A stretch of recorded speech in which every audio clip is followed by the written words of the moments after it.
Hello everyone, मैं देवेंद्र त्रिपाठी विज्ञान वृक्ष के ऑनलाइन प्लेटफॉर्म पे आप सभी का स्वागत करता हूं। हम लोग इस सेशन में देखने जा रहे हैं कंप्लीट गेट 2025 में आए हुए हर एक क्वेश्चन को डीपली। यहां पर से जो आपका सबसे पहला टॉपिक रहने वाला है वो है ऑर्गेनोमेटालिक्स का। इसमें हम जितने भी गेट के पीवाईक्यू आ रखे हैं उनको वन बाय वन यहां पे सॉल्व करेंगे विद कंप्लीट ऑफिशियल आंसर की के साथ में, डिटेल्ड एक्सप्लेनेशन के साथ में। तो पहला यहां पर से हम जो टॉपिक करने वाले हैं वो ऑर्गेनोमेटालिक्स का करने वाले हैं। उसके बाद फिर कोऑर्डिनेशन केमिस्ट्री का करेंगे, देन स्पेक्ट्रोस्कोपी का करेंगे, देन फर्दर सब टॉपिक्स आपके होंगे। तो यहां पर से सबसे पहला जो हमारा टॉपिक रहने वाला है वो है ऑर्गेनोमेटालिक्स। तो ऑर्गेनोमेटालिक्स का जो पहला क्वेश्चन है वो आपके स्क्रीन पर है। The Vaska's complex trans IRCl CO PPS3 का whole twice shows a band at a 1967 centimeter inverse for mu CO stretching frequency in its infrared spectrum। मतलब IR स्पेक्ट्रोस्कोपी में इतना इसकी वैल्यू है। द कॉम्प्लेक्स या कॉम्प्लेक्सेस, मतलब ये MSQ type का क्वेश्चन है। That will shows an increase in the mu CO stretching frequency vibration from 1967 centimetre inverse is और आर। मतलब ये आपका कैसा क्वेश्चन था? MSQ वाला क्वेश्चन है। तो प्लीज इसे नोट डाउन कर लेना, ये 2 मार्क्स का है, ठीक है, 2 मार्क्स। तो यहां पर से आपके सामने सबसे पहले आपको यह पता होना चाहिए, जो स्टैंडर्ड डेटा है उसे आपको पता होना चाहिए। स्टैंडर्ड डेटा होता क्या है, उसके बेसिस पे आपको ये फटाफट आंसर निकाल सकते हो। यहां पर से जो आपका कार्बोनिल का कटायन होता है CO पॉजिटिव, उसकी स्ट्रेचिंग फ्रीक्वेंसी 2184 सेंटीमीटर इनवर्स होती है। लेकिन अगर ये BH3 के साथ में चिलेशन में होता है तो यहां पर से डेल्टा पॉजिटिव आता है और ये 2164 सेंटीमीटर इनवर्स होता है। और अगर हमारे पास फ्री CO है, किसी से लिंक नहीं है, तो वो 2143 सेंटीमीटर इनवर्स पे आता है। और अगर किसी मेटल से टर्मिनल पोजीशन पे मेटल ये जुड़ा हो तो इसकी वैल्यू 1850 से लेके 2120 सेंटीमीटर इनवर्स पे आती है। और अगर यही CO हमारा दो मेटल के साथ में यहां पर से ब्रिजिंग पोजीशन में हो तो ये कहां से 1750 से लेके 1850 सेंटीमीटर इनवर्स पे होती है। और अगर यही CO हमारा 3 मेटल के बीच में लिंक होता है तो ये क्या होता है, 1650 से लेके 1750 तक इसकी वैल्यू आती है सेंटीमीटर इनवर्स। ये आपका स्टैंडर्ड डेटा है सारे स्ट्रेचिंग फ्रीक्वेंसी का। अगर आपके पास नोट डाउन है तो अच्छी बात है, नहीं है तो प्लीज नोट डाउन कर लीजिएगा। Very important with respect to metal carbonyls and its data, मतलब उसकी रिएक्शन वगैरह का। तो यहां पर से जो आपका IRPPH3COCl है, यहां पर से इसके लिए कुछ ऐसे लिया गया है, ट्रांस में गिवन है तो ये रहा। अब जो हमारे पास गिवन है तो इसका अगर आप देखोगे नॉर्मल वस्काज कॉम्प्लेक्स है, इसमें जो मेटल की ऑक्सीडेशन स्टेट है वो क्या है, +1 है, ठीक है, यहां पर से +1 है। अब आपको पता होना चाहिए एक बेसिक चीज, यहां पर से जब मेटल बॉन्डिंग करता है कार्बोनिल्स के साथ में, ठीक है, एक लोन पेयर यहां होता है, एक लोन पेयर यहां होता है, जो इसको ये डोनेट करता है। मेटल के पास यहां पर डी सबशेल होती है जो कि क्या होती है, फिल्ड होती है। तो वो क्या करती है, मेटल के पाई स्टार ऑर्बिटल में बैक डोनेट करती है, ठीक है। अब ये जितनी ज्यादा बैक डोनेशन करेगा, ठीक है, उतनी ही ज्यादा ये बॉन्ड टूटेगा। बॉन्ड ऑर्डर क्या होगा, बॉन्ड स्ट्रेंथ जो है डिक्रीज हो जाएगी इसकी, है ना, ट्रिपल बॉन्ड से डबल बॉन्ड में कन्वर्ट होने लगेगा क्योंकि पाई स्टार में ऑर्बिटल जा रहा है। इसकी वजह से जो फोर्स कांस्टेंट है जो कि हुक्स लॉ में होता है वो भी डिक्रीज होगा और इसकी वजह से स्ट्रेचिंग फ्रीक्वेंसी भी डिक्रीज होगी। अब ये डोनेशन ज्यादा कब होती है, जब इलेक्ट्रॉन डेंसिटी, मेटल की इलेक्ट्रॉन डेंसिटी क्या हो, इंक्रीज हो, ठीक है। ये अगर इंक्रीज होगी तो ये इंक्रीज होगी, ये इंक्रीज होगी तो यहां बैक डोनेशन इंक्रीज होगी और इसकी वजह से यहां पर ये डायरेक्ट रिलेशन देखने को मिलेगा, ठीक है। चलिए आइए, अब आपके सामने जो पहला दिया गया है ये क्या है, जब इसकी रिएक्शन यहां पर से O2 के साथ में करते हो तो जो प्रोडक्ट मिलता है वो ऑप्शन नंबर ए होता है। और आपको पता है ये क्या है, ऑक्सीडेटिव एडिशन है। तो ऑक्सीडेटिव एडिशन में ऑक्सीडेशन स्टेट +2 से बढ़ जाती है, इसकी वजह से -1, इसकी वजह से -1, इसकी वजह से -1। तो इरिडियम यहां पर से क्या है, +3 ऑक्सीडेशन स्टेट में है। इस वाले की बात करोगे तो ये हमारा क्या है, यहां पर से PPH3 मतलब सेम है, यहां पर से क्या है, -1 है और इसकी वजह से ये क्या है, +1 में आ गया, ठीक है। उसके बाद यहां पर से देखोगे तो यहां पर से ये -1 लिगेंड का हो गया, ठीक है। और यहां पर से आपका ये प्लस है तो यहां पर से एक्चुअली में +2 में आ जाएगा। एक मिनट, यहां पर से ये हो जाएगा, हाँ, the spectrum that complexes so increase, तो यहां पर से इसका ये हो गया -1, ठीक है, और इसकी वजह से यहां पर से क्या हो जाएगा, +2 में आ जाएगा मेटल। अब इसके लिए बात करोगे तो यहां पर से क्या है, ये -1 है, यहां पर से इसका क्या आ जाएगा, +1 आ जाएगा। डिफरेंस क्या है, देखिए ये +1 +1 +2 +3, तो अब हमें पता है यहां पर क्या था, +1 था, +1 से जिसकी इलेक्ट्रॉन डेंसिटी +2 या +3 में चली गई, मतलब वो इलेक्ट्रॉन डेफिशिएंट हो गया। और अगर डेफिशिएंट हो गया तो मेटल की इलेक्ट्रॉन डेंसिटी जो इंक्रीज होना था, हुक्स रूल जो है वो क्या कहता है, म्यू इज इक्वल्स टू 1/2 पाई सी √k/म्यू, ये फॉर्मूला है। अगर यहां पर से आपको इसके लिए बात करनी है, ये इससे डायरेक्ट रिलेशन में है, तो अगर मेटल की इलेक्ट्रॉन डेंसिटी डिक्रीज हो रही है तो ये जो बैक बॉन्डिंग होती है डिक्रीज हो जाएगी, तो जो सीओ का बॉन्ड ऑर्डर है वो मेंटेन रहेगा, बॉन्ड स्ट्रेंथ डिक्रीज नहीं होगी, वो इंक्रीज ही रहेगी जैसे है। तो फोर्स कांस्टेंट जो है ये भी इंक्रीज हो जाएगा और इसकी वजह से म्यू सीओ की वैल्यू भी इंक्रीज हो जाएगी with respect to proper standard Vaska's complex. क्यों? क्योंकि वास्काज कॉम्प्लेक्स में +1 है और इसमें +2 और +3 है, मतलब डेफिशिएंट हो गए इसके रिस्पेक्ट में, तो इसके रिस्पेक्ट में ये डोनेशन कम करेंगे, ये ज्यादा डोनेशन करेगा, ज्यादा डोनेशन, ज्यादा bond strength weak, force constant कम और स्ट्रेचिंग फ्रीक्वेंसी भी कम, तो इसकी स्ट्रेचिंग फ्रीक्वेंसी कम हो जाएगी और आपका आंसर ए और बी वाला जो होगा ये वाला क्या हो जाएगा, लेस इंटेंस वाला हो जाएगा। अब इसमें देखो +1 वाले में देखोगे तो यहां पर से अगर देखोगे ना तो इसमें क्या हुआ है, चेंज क्या हुआ है, तो ट्रांस में PPS3 है, CO है, Cl के कंपैरिजन में ये कैसा होता है, मोर इलेक्ट्रॉन डोनर, ठीक है, ये मोर इलेक्ट्रॉन डोनर टेंडेंसी इसकी होती है, तो इसकी वजह से इलेक्ट्रॉन रिच बनेगा ये। अगर इलेक्ट्रॉन रिच बन गया तो उसकी वजह से यहां पर से क्या होगा, more back donation, more bond strength weak, more force constant कम और मोर लेस सीओ यहां होगा, ठीक है, या more electron donation, bond strength less, stretching force constant less, stretching frequency less. Similarly यहां पे सारी चीजें वही हैं, सिर्फ चेंज कहां पे है, PPH3 की जगह ये ET ग्रुप लग गया है। ET हमें पता है PH ग्रुप है तो वो क्या है, विड्रॉइंग टाइप का है, या वहां पे कॉन्जुगेशन है या एक तरह से एरोमेटिसिटी है, तो वो नहीं है, लेकिन ये क्या है, ET ग्रुप लग गया तो मोर डोनर होगा PH के कंपैरिजन में, तो यहां पर से मोर डोनेशन होगी, ये मोर इलेक्ट्रॉन रिच होगा, मोर इलेक्ट्रॉन रिच होगा, मोर बैक डोनेशन होगी, बैक डोनेशन मोर, तो bond strength less, force constant less, stretching frequency भी लेस, तो यहां पर से ये दो ऑप्शन हट जाएंगे। क्या ये समझ में आ रहा है? बेसिक यहां पर से फंडामेंटल था।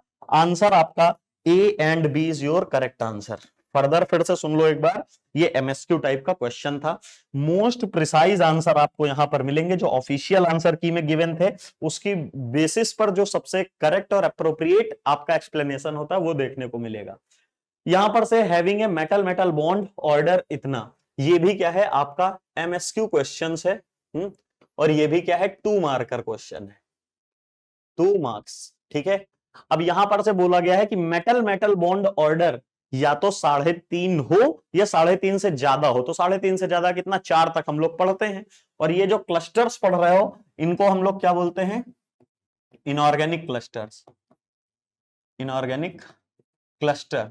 इनऑर्गेनिक क्लस्टर में क्या होता है, या तो हैलाइड्स होते हैं या एल्कोक्साइड्स होते हैं या आपके एसिटेट्स होते हैं या एल्कोक्सी ग्रुप, इसी तरह के बहुत सारे आपको देखने को मिल सकते हैं, MOCOR, ये सारे ग्रुप इनऑर्गेनिक क्लस्टर्स में आते हैं। तो अगर हम इनकी बॉन्डिंग की बात करेंगे, इनकी बॉन्डिंग की बात करेंगे तो इसके लिए सिस्टम बनता है sigma pi delta, delta pi star sigma star, sigma pi delta, delta star, pi star और सिग्मा स्टार, कुछ ऐसे बनके तैयार होगा। यहां पर से इसके बेसिस पे फिल करेंगे और उसके बाद हमें जो बेसिक केमिकल बॉन्डिंग से सीखने को मिलता है, bonding molecular orbital electron minus anti bonding molecular orbital electron upon में 2, तो यहां से हम बॉन्ड ऑर्डर कैलकुलेट कर लेंगे और यहां पर से किसका 3.5 या 3.5 से ज्यादा है वो हमारे करेक्ट आंसर हो जाएंगे। पहले के लिए देखोगे तो अगर मैं सॉल्व कर लेता हूं इसको, तो यहां पर से आ जाएगा 2x माइनस, प्लस होता है लेकिन सल्फेट का है तो यहां से लिखूंगा प्लस -2, तो यहां पर से ओवरऑल क्या हो जाएगा माइनस, और टोटल 4 है तो -8 हो जाएगा। वाटर न्यूट्रल होता है तो इसे छोड़ देंगे, और यहां पर से -3, तो यहां पर से देखोगे x की वैल्यू कितनी निकल आएगी, एक x की वैल्यू अगर देखोगे तो यहां से +5 होगी, ठीक है, 2x की वैल्यू यहां पर से +5 होगी, जिसकी वजह से यहां पर से मैं बोलूंगा कि एक x कितना हो जाएगा +3, और एक x कितना हो जाएगा +2। यहां पर से दो मेटल अलग अलग ऑक्सीडेशन स्टेट्स में आ रहा है। फिर से देखेंगे सेकंड क्वेश्चन के लिए अगर सॉल्व करेंगे तो यहां पर से मेटल मेटल बॉन्ड देखोगे तो Mn17 7 दूनी 14 15 सॉरी 14 प्लस कार्बोनिल का इसका हो गया 20, यहां पर से 34 हो गया। और अगर हम लोगों को मेटल मेटल बॉन्ड कैलकुलेशन करना होता तो फॉर्मूला होता 18n माइनस TVE अपॉन 2, इसमें से आप रखोगे तो यहां से हो जाएगा 36 माइनस टीवी है 34/2, तो यहां पर से मेटल मेटल बॉन्ड कितने आ जाएंगे, यहां से एक आ जाएगा, वन मेटल मेटल बॉन्ड आ गया, तो ये तो ऑप्शन से बिल्कुल नहीं होगा। अभी ध्यान से देखो, इसको भी हमें कंप्लीट करना है। अगर यहां पर से देखोगे तो मॉलिब्डेनम किस ग्रुप का है, करोड़ मोती वाली, है ना, क्रोमियम ग्रुप का है, ठीक है, ये 3D 4D 5D, ये 5D, ये 4s, ये 5s, ये 6s, तो यहां पर से इलेक्ट्रॉन की फिलिंग करते हो तो यहां पर से कितने होता है, यहां पर से 5 और 1 5 और 1 5 और 1, तो लेकिन यहां पर से हमारे पास अगर हमसे कोई पूछेगा कि मॉलिब्डेनम किस में है, +2 में है और मॉलिब्डेनम +3 में है, तो जरा बताओ क्या होगा, एक इलेक्ट्रॉन यहां से और एक एक यहां से जाएगा तो कितना हो जाएगा 4d4, और इसमें 4d3, तो टोटल कितने इलेक्ट्रॉन आ जाएंगे 7d इलेक्ट्रॉन, 7d इलेक्ट्रॉन। ये 7d इलेक्ट्रॉन जो आए हैं इनको अब हमें कहां फिल करना पड़ेगा, इस वाली एमओटी में 7 इलेक्ट्रॉन आए हैं, तो देखो 1 2 3 4 5 6 और 7। अब देखो यहां पर से फॉर्मूले में रख लेंगे, तो यहां पर से लिखेंगे ए वाले के लिए कैलकुलेट करने जा रहे हैं, तो bond order is equals to कितने हैं 7 - 0/2, तो यहां पर से बॉन्ड ऑर्डर कितना आ गया है 3.5, ये किसके लिए है, ऑप्शन ए के लिए। क्या ये यही पूछा था, आंसर है यस, यही पूछा था। फिर यहां पर से देखो, यहां पर से इस वाले क्वेश्चन के लिए, तो यहां पर से अगर आप देखोगे तो इसका कितना आएगा, ये 2x हो गया, प्लस में फॉस्फेट का कितना होता है, फॉस्फेट के लिए अगर आप देखते हो तो यहां पर से कुछ इस तरह का सिस्टम बनके तैयार होता है, O negative O negative O negative, तो यहां पर से PO4 और 3 नेगेटिव होता है, लेकिन HPO4 का मतलब है यहां पे एक H+ इसने दे दिया है, तो देखो नेगेटिव चार्ज कितने बचे 2, तो इसको अगर लिखोगे तो HPO4, तो आंसर क्या आएगा 2 नेगेटिव रहेगा चार्ज, तो यहां कैलकुलेशन में क्या हो जाएगा -2, तो उसी को +2 की जगह माइनस कर देता हूं 2, और टोटल कितने हैं 4 है, तो कितने हो गए 8 हो गए, और यहां वाटर का क्या हो जाएगा 0, ठीक है, यहां पर तो 0 रहेगा तो इसको तो हटा ही देते हैं, इज इक्वल्स टू कॉम्प्लेक्स में क्या है -2, यहां पर से देखोगे तो 2x इज इक्वल्स टू, यहां पर से कितना बन के आएगा 2x इज इक्वल्स टू आपका आएगा +6, और अगर +6 आया है तो एक x भी +3 में होगा और दूसरा x भी क्या होगा +3 में होगा। और अभी हम लोगों ने देखा कि मॉलिब्डेनम का +3 में क्या होता है D3 कॉन्फ़िगरेशन होती है, और इधर भी D3 कॉन्फ़िगरेशन होती है, इसकी वजह से 6d इलेक्ट्रॉन आएंगे। और अगर 6d इलेक्ट्रॉन आए हैं तो फिलिंग के समय जो यहां पे मैंने ऐसे भरा है तो यहां पर से एक इलेक्ट्रॉन आपका कम हो जाएगा, और जैसे ही कम हो जाएगा तो इस जगह मैं कैलकुलेशन करूंगा किसके लिए, ऑप्शन सी के लिए, तो यहां पर से आएगा bond order is equals to 6 - 0/2, लेकिन बॉन्ड ऑर्डर कितना आ जाएगा यहां पर से 3, किसके लिए, ऑप्शन नंबर सी के लिए, तो ये भी ऑप्शन गलत हो जाएगा क्योंकि 3 से बॉन्ड ऑर्डर कम है।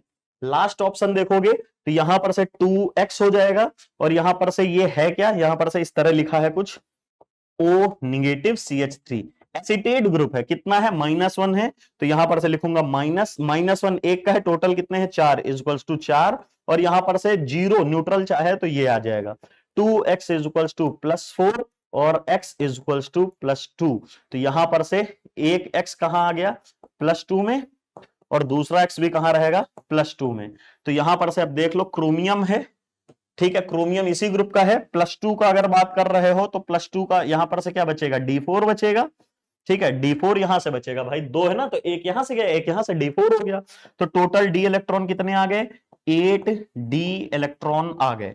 और जैसे ही 8d इलेक्ट्रॉन आएंगे तो इनको हम फिल कहां करेंगे? इस वाले ऑप्शन में, यहां पे ऑप्शन नंबर डी में। ठीक है, अब जैसे ही 8 आएंगे तो यहां पर भी हो गया, साफ साफ दिख रहा है, 1 2 3 4 बॉन्ड हो गया। तो यहां पर से bond order is equals to 8 minus 0। ठीक है, 8 minus 0 upon 2, bond order is equals to 4। ये भी आपका करेक्ट ऑप्शन हो जाएगा। So most correct answer MSQ type में हमारा जो आया है वो है ए एंड डी। शायद ये समझ गए होंगे। ठीक है, वन बाय वन हम लोग बहुत बेहतरीन तरीके से डिटेल में एनालिसिस करेंगे। कोई क्वेश्चन ऐसा नहीं होगा जो टिक लगा के सीधा भाग जाए, ऐसा नहीं होगा ना। The given zirconocene compound eta 5 this when heated in the presence of an equimolar amount of PME3, मतलब अगर ये हमने 1 लिया है तो भी ये 1 होगा, मतलब 1:1 के रेशियो में या 2:2 रेशियो में, मतलब इक्विमोलर यहां पे हमने कंपाउंड लिया है। In the formation of compound X बन रहा है which obeys 18 electron rule. The reaction also result in the release of saturated hydrocarbon. Saturated hydrocarbon का मतलब क्या है? आपका एल्केन की फॉर्मेशन हो रही होगी, alkane as a by product निकलेगा। ऐसा कब पॉसिबल हो सकता है? आइए जरा आपके स्क्रीन पर हम लोग देखते हैं। जब इस तरह के ग्रुप्स दिखते हैं तो आपकी हालत खराब हो जाती है मोस्ट ऑफ द टाइम, लेकिन आपको क्या करना है? हालत खराब नहीं करनी है, ध्यान से समझना है। सिंपल रिएक्शन है। यहां पर से ये आपका कितना है? 5 5 और टी जरा हाफ, तो ये कितना हो गया? 4 1 1। तो ये कितना सिस्टम है? 16 इलेक्ट्रॉन रूल को फॉलो कर रहा है पहले। अब यहां पर से ये पोजीशन अल्फा है, ये पोजीशन बीटा है, और ये बीटा का प्रोटॉन है। यहां पर से क्या होगा? ये बीटा हाइड्राइड एलिमिनेशन रिएक्शन की तरह होगी, और यहां पर से आपका जैसे ही बीटा हाइड्राइड एलिमिनेशन रिएक्शन होगी, यहां पर से जिरकोनियम और कुछ ऐसे कॉन्सेप्ट बनके तैयार होंगे। यहां से CH2, यहां से CH3, यहां से हाइड्रोजन, और यहां से निकलने वाली एल्कीन जो है वो इसी के साथ अटैच हो जाएगी। मैंने कई बार आपको बताया है कि जब भी वहां से एल्कीन किसी भी सिस्टम से बीटा हाइड्राइड एलिमिनेशन से निकलती है ना, तो वो ऐसा नहीं है कि कंप्लीटली बाहर चली जाए। होता क्या है, वहां पर आपके सामने जैसे ही ये होता ना, तो वो एक बीकर में प्रेजेंट है, बीकर में हमारे पास ये कॉम्प्लेक्स था, बीटा हाइड्राइड एलिमिनेशन हुआ तो ये कॉम्प्लेक्स बना, और जो लीव कर रही है बीटा हाइड्राइड, ये एल्कीन क्या हो रही है? देखो पूरी पूरी अलग हो रही है, लेकिन बनने वाला कॉम्प्लेक्स कैसा है? 16 इलेक्ट्रॉन रूल। तो क्या होगा? इलेक्ट्रॉनिकली अनस्टेबलाइज होगा, तो उसको स्टेबिलिटी देने के लिए पाई बॉन्ड से इलेक्ट्रॉन डेंसिटी डोनेट कर देता है चिलेटेड फॉर्म में, क्योंकि उस बीकर से एल्कीन फट से उछल के बाहर तो आ नहीं जाएगी कि नहीं मैं तो अलग हो गई, ऐसा नहीं होगा। तो वहां पर ये होगा, कब तक रहेगी? अनटिल अनलेस यहां पर कुछ दूसरी रिएक्शन ना हो रही हो या दूसरा लिगेंड ना आ रहा हो। अगले स्टेज में यहां पर से क्या देखने को मिलेगा?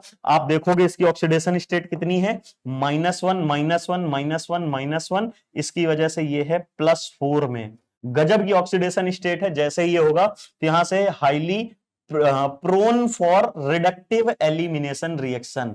Reductive elimination reaction high oxidation state में बहुत फास्ट होती हैं। फाइनली आपको यहां पर से देखने को मिलेगा जिरकोनियम, यहां पर से ये, यहां पर से ये, और यहां पर से एल्कीन।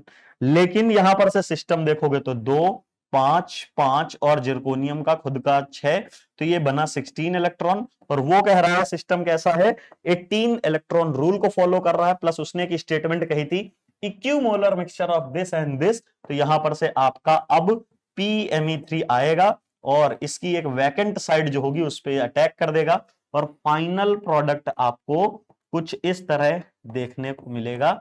यहां पर से जिरकोनियम, PME3 और चीलेटेड एल्कीन, ये है आपका फाइनल प्रोडक्ट।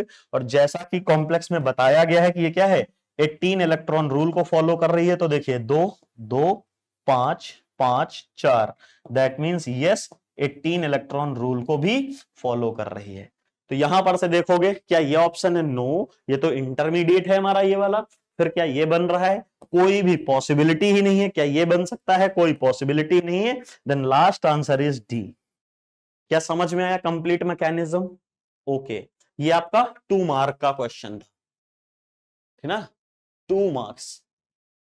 कितनी इंपॉर्टेंट ओएमसी है आपके सामने पता चल रहा होगा। What is the weightage of organometallics in CSIR NET and GATE, बहुत बेहतरीन तरीके से आपको पता चल जाएगा। The reaction that proceed through an oxidative addition followed by a reductive elimination is, ये क्या है, एमसीक्यू क्वेश्चन है आपका और ये 2 मार्क्स का है, ठीक है ना। पीछे वाला भी क्या था, ये एमसीक्यू था। उससे पहले जो हमने दोनों पढ़े ये भी एमएसक्यू था और ये भी एमएसक्यू था, तो यहां पर से 2 एमसीक्यू और 2 एमएसक्यू आ चुके हैं। यहां पर से क्वेश्चन को समझना क्या है, सबसे पहले इसने कहा है कि जहां पर ऑक्सीडेटिव एडिशन हो रही हो और रिडक्टिव एलिमिनेशन, मतलब सिर्फ और सिर्फ 2 ही रिएक्शन मैकेनिज्म हो रही हो और कुछ ना हो रहा हो, पहली बात। दूसरी बात है पहले ऑक्सीडेटिव एडिशन हो रही हो और दूसरा आपका रिडक्टिव एलिमिनेशन हो रही हो। तो ध्यान से सोचना और सुनना और देखना, ये जो आपके सामने ये ऑप्शन दिया है यहां पर से, ये वाली रिएक्शन सी, ये सी रिएक्शन को ध्यान से देखना, ये सीपी है -1, ये सीपी है -1, एल्काइल ग्रुप है -1, ये भी एल्काइल ग्रुप है -1। यहां पर से मेटल कहां आ जाएगा, +4 ऑक्सीडेशन स्टेट में। पहली बात, +4 में अगर ऑक्सीडेशन स्टेट में कोई आ गया है तो आफ्टर ऑक्सीडेटिव एडिशन इसकी ऑक्सीडेशन स्टेट +2 से बढ़ेगी और ये +6 में जाएगा। क्या कोई जाता है, आंसर है नो। 0 से 2, 1 से 2, 1 से 3, 2 से 4 यहां तक तो समझ में आता है, लेकिन 3 से 5 या 4 से 6 में जाना बहुत अनस्टेबल हो जाएगा, पहली बात तो ये। दूसरी बात, जैसे ही जिरकोनियम को देखोगे ना, तो ये D0 सिस्टम होता है +4 में, टाइटेनियम ग्रुप का है। इलेक्ट्रॉनिक कॉन्फ़िगरेशन क्या होती है, 3D4 4s2, +4 में ले जाओगे तो दोनों s के उड़ गए और दोनों d के उड़ गए। D0 system never give oxidative addition, never gives oxidative addition, ये तो आंसर पहले ही गया देख के ही। दूसरी बात, इसमें रिएक्शन हुई क्या है, तो देखिए ये है अल्फा, ये है बीटा और ये है गामा पोजीशन। तो यहां पर से गामा प्रोटॉन 1 2 3 H और H हैं, तो यहां पर से गामा प्रोटॉन का एलिमिनेशन होगा। इस जगह से क्या होगा, यहां पर से गामा प्रोटॉन का एलिमिनेशन होगा, ऐसे कुछ। और यहां पर से मतलब इस तरह से होगा जैसे ऑक्सीडेटिव एडिशन होता ना, उस टाइप में। तो यहां पर से आपको क्या देखने को मिलेगा, फर्दर इंटरमीडिएट, यहां पर से जिरकोनियम, ये यहां पर से 1 2 और इस कार्बन से ये लिंक हो गया, प्लस यहां से हाइड्रोजन गामा एलिमिनेशन में, प्लस उसके साथ में यहां पर से ये वाला पूरा का पूरा फ्रेगमेंट, और उसके बाद यहां पर से सीपी।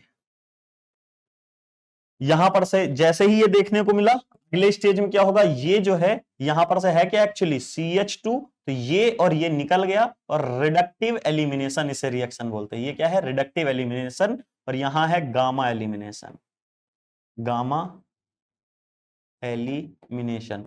पहले क्या हुआ, गामा एलिमिनेशन, फिर रिडक्टिव एलिमिनेशन। जैसे ही रिडक्टिव एलिमिनेशन करोगे तो ये देखो CH3 इधर है, CH3 इधर है और CH3 इधर है। ये CH2 था, इसके साथ ये भी CH3 हो गया, इसीलिए C, ये रहा CMe का होल 4 और ये प्रोडक्ट बन गया। तो ये ऑप्शन तो पहले ही हट गया। उसके बाद अगर इसमें देखोगे तो जैसे वहां पे पढ़ा वैसे ही अल्फा, ये बीटा, ये गामा, और यहां ये जो बॉन्ड है ये डेल्टा बॉन्ड है। तो यहां पर से क्या हुआ है एक्चुअली में, देखोगे यहां पे हो कैसे रहा है, रिएक्शन प्रोडक्ट आपके सामने है। ये क्या है, इसको आप CH2 कंसीडर करो और यहां पर से हाइड्रोजन कंसीडर करो। तो इसमें क्या होगा, इस बॉन्ड में इसकी ऑक्सीडेटिव एडिशन होगी। यहां पर से मैं अगर 1 मिनट के लिए दिखा दूं, ये वाला सिग्मा स्टार ऑर्बिटल है, तो ये क्या करेगा, इसमें अटैक करेगा और ये फर्दर इधर से अटैक करेगा। तो फाइनल पहले इंटरमीडिएट क्या बनेगा, PT, इधर से होगा PET का होल थ्राइस, इधर होगा PET का होल थ्राइस, इधर से ये, और फिर इसके ऊपर बेंजीन, ये रही, और यहां पर CH3, इतना बन गया, ठीक है। उसके बाद जैसे ही यहां पर से ये है हमारे पास, ये बन के निकल रहा है ना, जहां पर ये, ठीक है। अब ये बन के निकल गया और इस जगह से यहां पर से तो उसने डोनेट किया और कुछ हुआ ही नहीं ना। ये 1 मिनट, इसको साफ साफ बना देते हैं। ये रहा, इसको मैं एक बार CH2 लिखूंगा और ये इसकी ऑर्बिटल यहां लिखूंगा सिग्मा स्टार CH।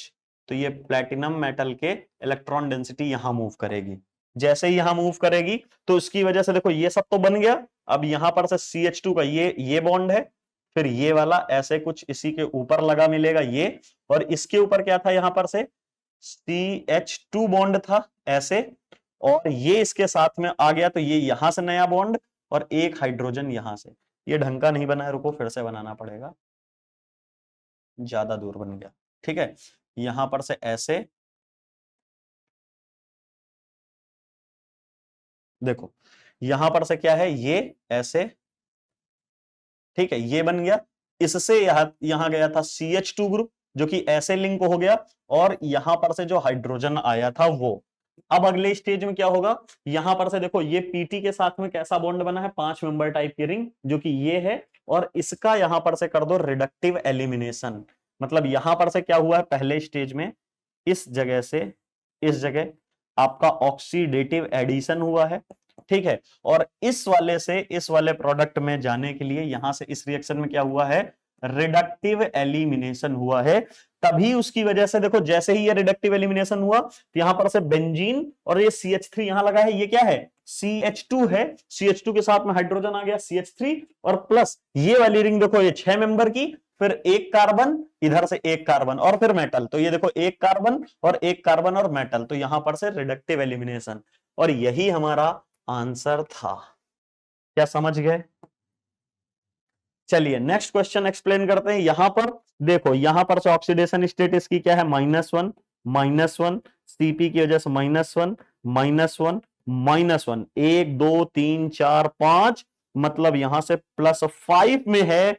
क्या ऑक्सीडेटिव एडिशन होगी, लिख लेना +5 में नेवर गेव ऑक्सीडेशन भाई, क्योंकि ऑक्सीडेटिव एडिशन के बाद कहां पहुंच जाएगा ये, +7 में हाईली फ्रेजाइल हो जाएगा, इसलिए कभी नहीं बनेगा। सामने प्रोडक्ट दिया है तो यहां पे क्या हुई होगी, कौन सी रिएक्शन मैकेनिज्म फॉलो हुई होगी, तो वो मैं आपको बता देता हूं। ध्यान से देखना, ये पोजीशन है अल्फा, ये पोजीशन है बीटा, इसके ऊपर जो प्रोटॉन प्रेजेंट होगा वो होगा beta proton.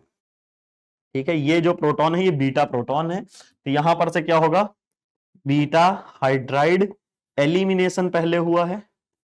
Beta hydride elimination जैसे ही इस बॉन्ड में होगा ऐसे, तो ये इलेक्ट्रॉन डेंसिटी यहां भाग आएगी, तो देखो टेंटालम हो गया, ठीक है, इससे हाइड्रोजन जुड़ गया, अब ये बॉन्ड तो टूट गया, यहां से एक बेंजाइन टाइप की स्पीसीज बन जाएगी कुछ ऐसे, ठीक है ये, और जो कि क्या होगी, कोऑर्डिनेट होगी मेटल से इससे, और इसके साथ में यहां पे CH3, इसके साथ में एक CH3 इधर और एक CH3 इधर और एक CP स्टार रिंग, 1 2 3 4 5, ये बनके तैयार हो गया शायद। अब यहां पर से अगला स्टेज में क्या होगा, रिडक्टिव एलिमिनेशन, यहां पर से रिडक्टिव एलिमिनेशन होगा, तो देख लो आपका प्रोडक्ट ऐसा ही दिखेगा, CH4 निकल गया, एक CH3 एक CH3 एक CH3 एक CH3, ये CP स्टार और ये बेंजाइन। क्या समझ में आ रहा है कैसे मैकेनिज्म चल रही है, तो ये भी आंसर नहीं होगा। लास्ट वाले में अगर आप देखोगे तो यहां पर से क्या किया गया है, इन दोनों कॉर्ड को हटाया गया है, रिडक्टिव एलिमिनेशन नहीं हुआ, रिडक्टिव एलिमिनेशन में दोनों ग्रुप आपस में बाइंड हो जाते हैं, जैसे ये देखो CH3 गया हाइड्रोजन से, ये तो ऐसे ही लिगेंड डिसोसिएशन हो रहा है।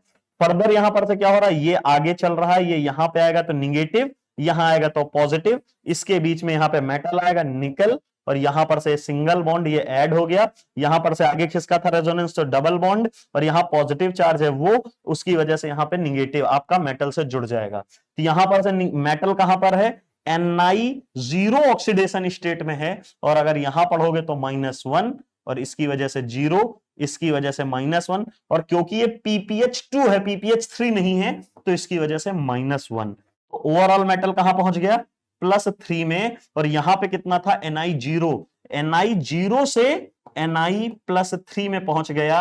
क्या ये ऑक्सीडेटिव एडिशन रिएक्शन है, आंसर है नहीं, because oxidative addition increases, oxidative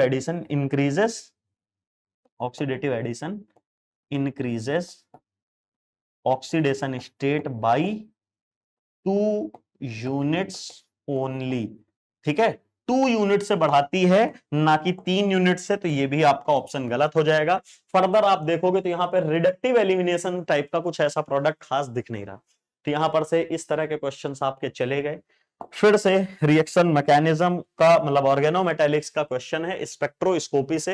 ये 1H NMR नहीं, ऑर्गेनोमेटेलिक्स का क्वेश्चन आप इसमें से ऐड कर सकते हो। इस तरह के कॉम्प्लेक्सेस हमें देखने को मिलते हैं। ये 2 मार्क्स का क्वेश्चन है पहली बात, और ये भी आपका एमसीक्यू है। ठीक है, 2 मार्क्स का क्वेश्चन एमसीक्यू है। तो याद रखना, जो भी हमारे कोऑर्डिनेशन नंबर 6 के कॉम्प्लेक्स होते हैं, कोऑर्डिनेशन नंबर 6 के कॉम्प्लेक्सेस और साथ साथ में उसमें टर मतलब जिनका ट्राइडेंटेट या बाइडेंटेट टाइप के लिगेंड होते हैं, उनमें बेरी सूडो रोटेशन टाइप का होता है। इसमें क्या होगा, वो सारा जो डेटा है इसमें पढ़ के देखो कि रूम टेम्परेचर पे सिंगल सिग्नल आ रहा है 1H NMR का, लेकिन जब उसी को लोअर टेम्परेचर पे ले जाते हैं तो बोथ स्प्लिट इनटू, यहां पर से है इतना, the spectra were recorded at a lower temperature, both these signal split into a complex pattern, the intramolecular dynamic process shows by this molecule। तो ये कह रहा है कि जब हम रूम टेम्परेचर पे लेते हैं तो जो 1H NMR का सिग्नल है, देखो प्रोटॉन कितने हैं, 2 2 2 2, इनके हम सिग्नल की बात कर रहे हैं कि यहां पर से 8 प्रोटॉनों का सिंगल सिग्नल आता है रूम टेम्परेचर पे, एंड 31 फॉस्फोरस का भी सिंगल सिग्नल आता है, और उसकी वैल्यू ये है, प्रोटॉन की वैल्यू ये है, फॉस्फोरस वाले की ये है। फॉस्फोरस यहाँ पे 2 हैं, और ध्यान से देखो ना, तो एक्चुअली में ये जियोमेट्री कैसी है, ये टीबीपी जियोमेट्री है।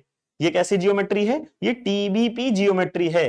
तो ये इक्वेटोरियल हो गया, ये इक्वेटोरियल हो गया, ये इक्वेटोरियल हो गया, ये कौन से हो गए, एक्सियल टाइप के हो गए।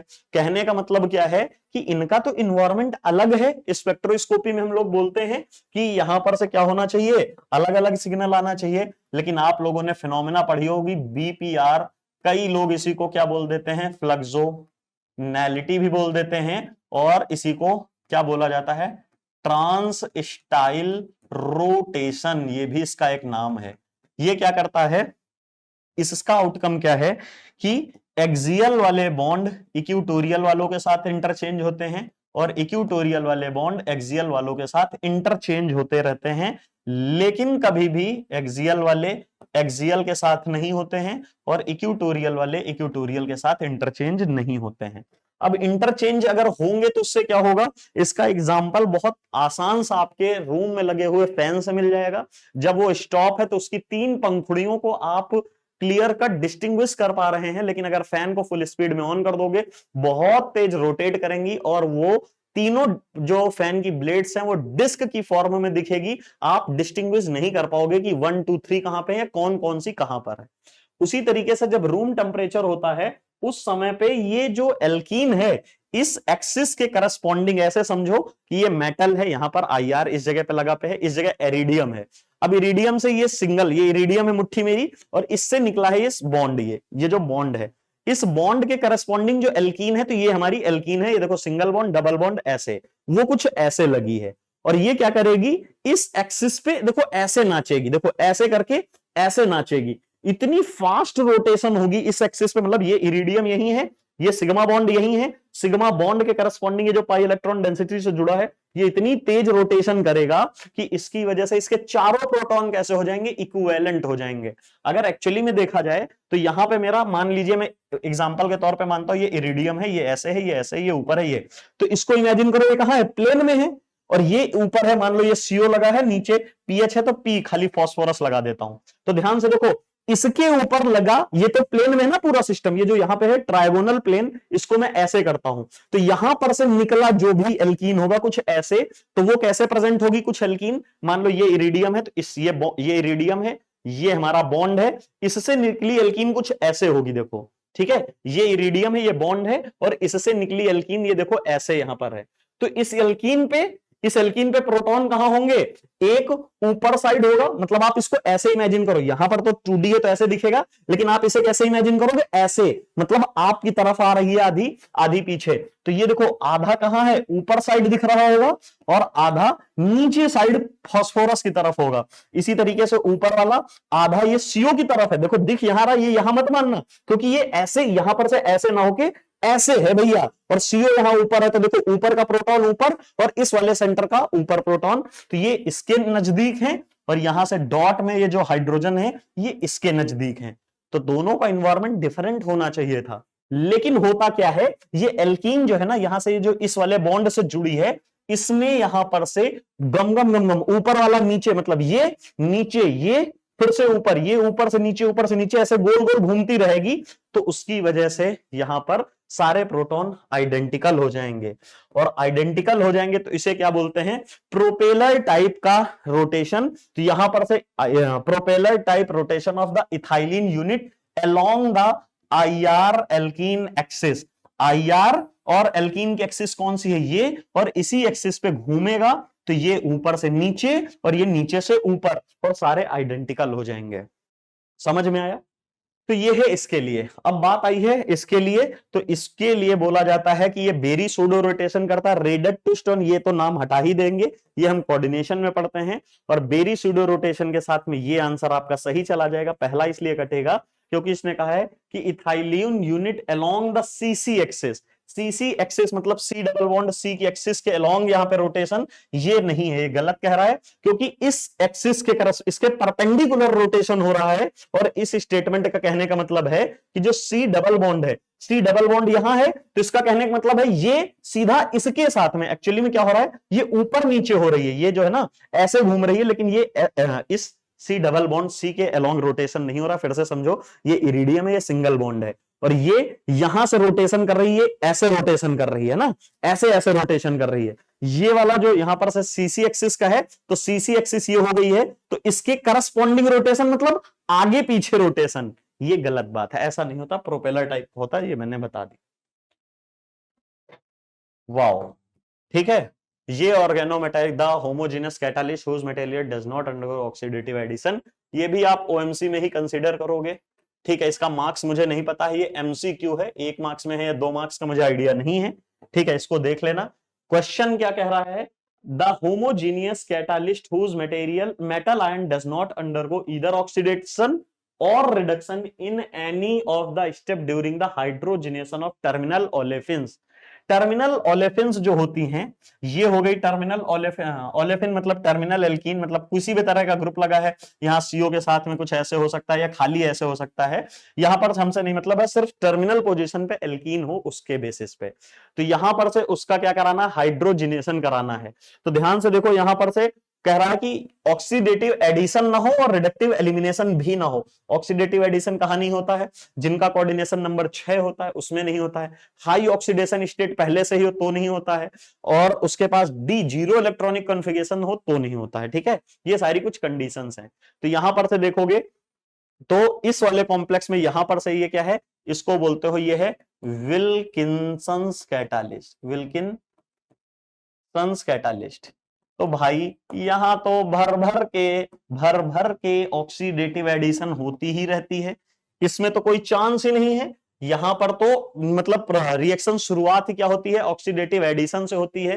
तो यहां पर से इसका नाम मत लो, क्योंकि यहां पर से होता ही होता है। इसमें क्या है, पीपीएच3 सबसे पहले हटता है, फिर एल्कीन आता है, एल्कीन जुड़ने के बाद वहां पे ऑक्सीडेटिव एडिशन देखो ऐसे होता है, RHCl का होल थ्राइस, है ना। जैसे ही यहां पर से देखोगे अगले स्टेज में -PPH3 हो जाता है, और यहां पर से कुछ सिस्टम ऐसे बनता है PPH3 और यहां पर Cl। अगले स्टेज में क्या होता है, एल्कीन का कोऑर्डिनेशन हो जाता है, इसमें एल्कीन का कोऑर्डिनेशन होता है, तो यहां पर से RH 1 2 3 4 5 सॉरी ये हो गया, है ना। उसके बाद यहां पर से PPH3 और Cl PPH3 ये हो गया। उसके बाद यहां पर H2 डाल देते हो, तो इसका क्या होता है, ऑक्सीडेटिव एडिशन हो जाता है, तो यहां पर से RH हो जाता है, यहां पर से ये हो जाता है, यहां से H हो जाता है, यहां से H हो जाता है, यहां से PPH3 हो जाता है, यहां से PPH3 हो जाता है, और यहां से Cl हो जाता है। ठीक है, अगले स्टेज में यहां पर से क्या होगा, इसके ऊपर माइग्रेटरी इंसर्शन होगा, यहां पर से 1,2 माइग्रेटरी इंसर्शन रिएक्शन होगी। तो यहां पर से आपको क्या देखने को मिलेगा, RH हो जाएगा, और उसके बाद यहां पर से कुछ ऐसे ग्रुप आ जाएगा, ये ऐसे हो जाएगा। ठीक है, और उसके बाद यहां पर से एक H रह जाएगा, फिर यहां से PPH3 हो जाएगा, और यहां पर से फिर से क्या हो जाएगा, PPH3 हो जाएगा, यहां पर से भी PPH3 हो जाएगा, और यहां से Cl हो जाएगा। अगले स्टेज में यहां पर से क्या हो जाएगा, ये रिडक्टिव एलिमिनेशन हो जाएगा, और ये देखो प्रोसेस में आपको यहां पर से क्या हुआ है, रिडक्टिव एलिमिनेशन हुआ है। तो ये देखो हमारे पास क्या आ गया है, जो भी एल्कीन हमने बनाया था, ये CH3 और ये CH3 हो गया, और यहां पर से ये जैसे ही जाएगा तो PPH3 जाके ये बन जाएगा, और ये कैटालिटिक साइकिल कंटिन्यू ऐसे साइकिल चलती रहती है। इसको छोड़ दो, यहां पर से तो सब कुछ हो रहा है। फिर क्या है, यहां पर से IRCOD और ये, तो यहां पर से क्या है, यहां पर से इसका साइक्लो ऑक्टा डाईइन है, साइक्लो ऑक्टा टेट्राइन नहीं डाईइन है, मतलब 4 इलेक्ट्रॉन डोनेट कर रहा होगा। PCY3 का होल थ्राइस है, मतलब 2 इलेक्ट्रॉन दे रहा है। PY पिरिडीन है तो 2 इलेक्ट्रॉन, इरिडियम खुद है तो 9 है, तो 9 4 13, 13 14 15 16 17। लेकिन पॉजिटिव होने की वजह से यहां पर से मैं -1 कर दूंगा, और जैसे ही -1 कर दूंगा तो कितना आ जाएगा, 16 इलेक्ट्रॉन स्पीसीज आ जाएगी। दूसरी बात क्या है, यहां पर से चार्ज देखोगे तो ये न्यूट्रल है 0 0 0, और इसकी वजह से +1 चार्ज है। तो यहां पर से, और कोऑर्डिनेशन नंबर भी यहां पर से इसका 2 2 4 2 6, मतलब सिर्फ और सिर्फ यहां पर कोऑर्डिनेशन नंबर 4 या 3 4 के आसपास है। उसकी वजह से आसानी से यहां पर ऑक्सीडेटिव एडिशन रिएक्शन देखने को मिलेगी। ये तो बहुत इजी और ससेप्टिबल है ना, जैसे H2 डालोगे तो यहां पर तो क्या होगा, 18 इलेक्ट्रॉन रूल और +3 ऑक्सीडेशन स्टेट ऑफ इरिडियम, जो कि मोस्ट स्टेबल होती है। तो यहां पर से ये भी आंसर कट जाएगा क्योंकि ऑक्सीडेटिव एडिशन देगा। फिर यहां पर से लास्ट ऑप्शन के देख लेते हैं, यहां पर से 4 हो गया, फिर 4 हो गया, कौन रहेगा, आयरलैंड 9 इसका हो गया, और -1 हो गया। तो यहां पर से कितना आ जाएगा, फिर से 8 8 16 हो गया है। तो यहां पर से ये भी कैसा है, ऑक्सीडेटिव एडिशन रिएक्शन इजिली दे देगा, क्योंकि यहां पर भी क्या है, 16 इलेक्ट्रॉन के साथ में सिर्फ और सिर्फ +1 ऑक्सीडेशन स्टेट। सिर्फ ये रिएक्शन क्या है, यहां पर से इस वाले में आपको नहीं देखने को मिलता है। इसका इलेक्ट्रॉन काउंट 1, और 8 + 1 प्लस यहां से 6, कितना हो गया, 8 6 14 15 16, 16 इलेक्ट्रॉन तो है। लेकिन यहां एक तो पहली बात +2 ऑक्सीडेशन स्टेट में है, लेकिन याद रखना ये रिएक्शन, इसको दूसरा कुछ कैटालिस्ट, J1 कैटालिस्ट कुछ बोलते हैं, है ना, J1 कैटालिस्ट टाइप का कुछ बोलते हैं, ऐसा कुछ है। इसका काम क्या होता है, इंसर्शन, ये पूरी रिएक्शन में ड्यूरिंग द रिएक्शन, इसको यहां पर से लिख लेना, ये जो C वाला है ना, यहां पर से हाइड्राइड, हाइड्राइड का इंसर्शन करने का कहीं पे काम आता है, इंसर्शन रिएक्शन का, hydride insertion reaction. And there is no change in oxidation state of metal during reaction, during any step of reaction, reaction के किसी भी स्टेप में यहां पर चेंज नहीं आता। तो आंसर नंबर सी आपका मोर करेक्ट था। इससे भी देख सकते थे, +2 था तो +4 में भी बहुत रेयर मेटल जाते हैं इनके, क्योंकि ये MCQ था, जब आप करोगे, अटेंड करोगे तो उस बेसिस पे भी थोड़ा बहुत देख लोगे। +1 वाले तो बहुत आसानी से ससेप्टिबल होते हैं, वस्काज कॉम्प्लेक्स हो गया, विल्किंसन कैटालिस्ट हो गया, मॉन्सेंटो कैटालिस्ट हो गया, कैटिवा का कैटालिस्ट हो गया, ये सारे ही, चाहे ऑक्सो प्रोसेस का देख लो, इसमें सब में ही metal +1 oxidation state and having a 16 electron configuration. तो ये तो अब तो हो ही नहीं सकते थे, विल्किंसन भी नहीं, तो भैया बचा ही यही था, आंसर लगा देते, काम बन जाता। So these all are questions of organometallics. What is the importance of organometallics in inorganic chemistry or even whole chemistry? You see from this. देखो यहां से 2 मार्क्स, 2 दूनी 4 मार्क्स, 4 2 6 मार्क्स, 6 2 8 मार्क्स, 8 के बाद 8 1 9 10 मार्क्स। और इसका मार्क्स मुझे नहीं पता, अगर एटलीस्ट अगर 1 नंबर का भी हुआ, अगर 1 नंबर का भी हुआ तो 11 मार्क्स। मतलब ऑर्गेनोमेटेलिक्स का वेटेज आप यहां स्क्रीन पर से देख सकते हो, 11 मार्क्स। अरे भाई, ये अगर आप ध्यान से समझो ना, तो यही गेट क्वालिफाई कराने में तो यही सफिशियंट था, बिकॉज आपका 15 नंबर का एप्टीट्यूड आता है। 15 नंबर में अगर 15 नंबर में से 12 13 नंबर उधर से ले लो, 11 नंबर यहां से ले लोगे, 23 24 नंबर आ गया। और जनरल का कट ऑफ हर बार वही 25 26 27 के ही आसपास मैक्सिमम जाता है। तो कट ऑफ क्वालिफाई करने के लिए तो सिर्फ अकेला ही यही महारत ही है, और आपको इसकी वेटेज खुद दिख रही होगी कितनी ज्यादा इंपॉर्टेंस है। छोटे छोटे स्टेप, कुछ क्वेश्चन कठिन भी हैं, मैं मानता हूं। अब पढ़ेंगे गेट का क्या वेटेज रहता है, कितने क्वेश्चंस आते हैं, वो आपके स्क्रीन पर। सबसे पहले क्या है, तो सिर्फ सिंपली रटने वाला, मैग्नेटिज्म में जब पढ़ते हो वहां पर से ही हम लोग देख लेते हैं। Upon cooling from A room temperature, room temperature से जब हम कूलिंग करना शुरू करते हैं, तो यहां पर से मैग्नेटिज्म की बात है, और मैग्नेटिक ससेप्टिबिलिटी, जिसको क्या बोलते हो, चाई, चाई या काई, जो भी आप बोलते हो, प्रोनाउंस करते हो, ऑफ MnO स्लोली इंक्रीजेस, पहले इंक्रीज होने लगती है, अंटिल 118 केल्विन, 118 केल्विन तक इंक्रीज होती है, एंड देन डिक्रीजेस, फिर डिक्रीज होने लगती है। This phenomena is known as, इस फेनोमेना को क्या कहते हैं, तो आंसर है एंटी फेरोमैग्नेटिज्म। एंटी फेरोमैग्नेटिज्म में क्या होता है, ये जो एंटी फेरोमैग्नेटिज्म होता है इसका नील टेम्परेचर, इसे बोलते हैं Neel temperature of MnO is 118 kelvin. ठीक है, तो यहां पर से नील टेम्परेचर क्या होता है, जिसको TN बोलते हैं, इसको नील टेम्परेचर को ही किससे रिप्रेजेंट करते हैं, TN से। ठीक है, नील टेम्परेचर क्या होता है, जहां पर से आपको शार्प और ड्रास्टिक चेंज देखने को मिलता है मैग्नेटिक ससेप्टिबिलिटी में। अगर मान लीजिए मैग्नेटिक ससेप्टिबिलिटी है, काई है, और इधर आपका टेम्परेचर है, तो यहां पर से जो भी आपका ग्राफ बनता हो, कैसे बनेगा अभी मुझे आइडिया नहीं है, ऊपर से नीचे बस कोई भी चेंज मान लो। मैग्नेटिक ससेप्टिबिलिटी क्या लिखा है, the magnetic susceptibility slowly increases, तो स्लोली इंक्रीजेस मान लो मैं यहां पर से लेता हूं, स्लोली इंक्रीजेस। ठीक है, यहां पर से ये डिक्रीज हो जाएगा, है ना, MnO स्लोली इंक्रीजेस अंटिल 118।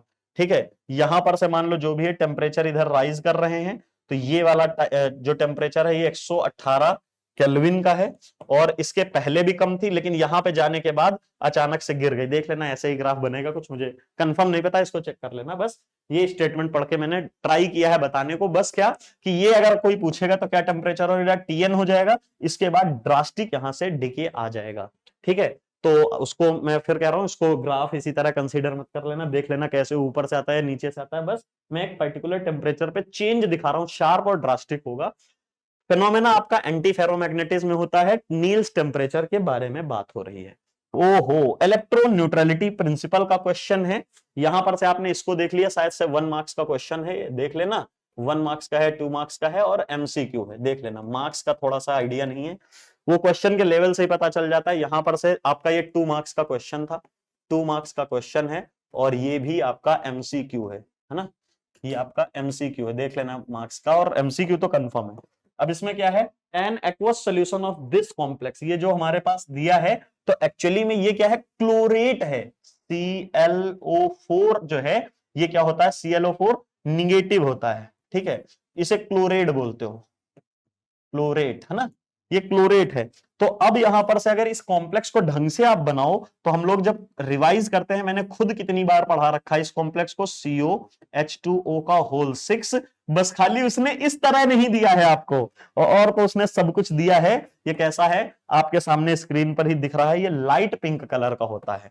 ठीक है, हम लोग जब पढ़ते हैं तब भी इसको डिस्कस करते हैं कि ये जो कॉम्प्लेक्स है COH2O का होल 6, यहां पर से 2 पॉजिटिव, तो ये क्या है, लाइट पिंक कलर का होता है। लेकिन अगर इसके ऊपर हम लोग NaCl या HCl वगैरह डालते हैं, तो ये कन्वर्ट हो जाता है अपने करस्पॉन्डिंग COCl4 के ऊपर।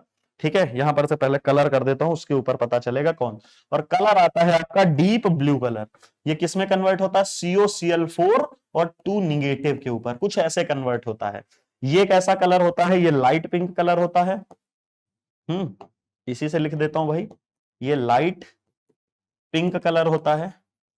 इसे क्या बोल, या पेल पिंक भी बोल सकते हो, पेल पिंक कलर भी बोल सकते हो। अब यहां पर से क्या होता है, इसे डीप ब्लू कलर बोलते हो, डीप ब्लू कलर बोलते हो, या इसे इंटेंस ब्लू कलर भी बोलते हैं। ठीक है, इंटेंस ब्लू कलर या डीप ब्लू कलर। तो इसी के ये क्या है, ये हम लोग जब पढ़ते हैं तो ये कॉपी का क्वेश्चन है, इसे पढ़ते हैं एप्लीकेशन ऑफ इलेक्ट्रो न्यूट्रलिटी। उसके लिए अगर आपको डिटेल में जानना है तो न्यूट्रलिटी जो स्पेलिंग देख लेना ना, एप्लीकेशन ऑफ इलेक्ट्रो न्यूट्रलिटी, जहां पर से हम लोग इसको पढ़ते हैं, ये सारी चीजें समझते हैं। इसको समझना है, यूट्यूब पे बहुत सारे मेरे द्वारा पढ़ाए हुए लेक्चर हैं, कोऑर्डिनेशन बाय मेरे नाम से अगर आप सर्च करोगे तो वहां पे भी दिख ही जाएंगे। यहां पर से आपको देखने को मिलेगा एक्वस सोल्यूशन ये था, यहां पर से बस ये क्लोरेट की जगह आप यहां पर क्या है, इस जगह पे ClO4, यहां पर से होल ट्वाइस लिखा था, तो जैसे ही इसे हटाओगे तो यहां क्या आएगा, +2 में आएगा।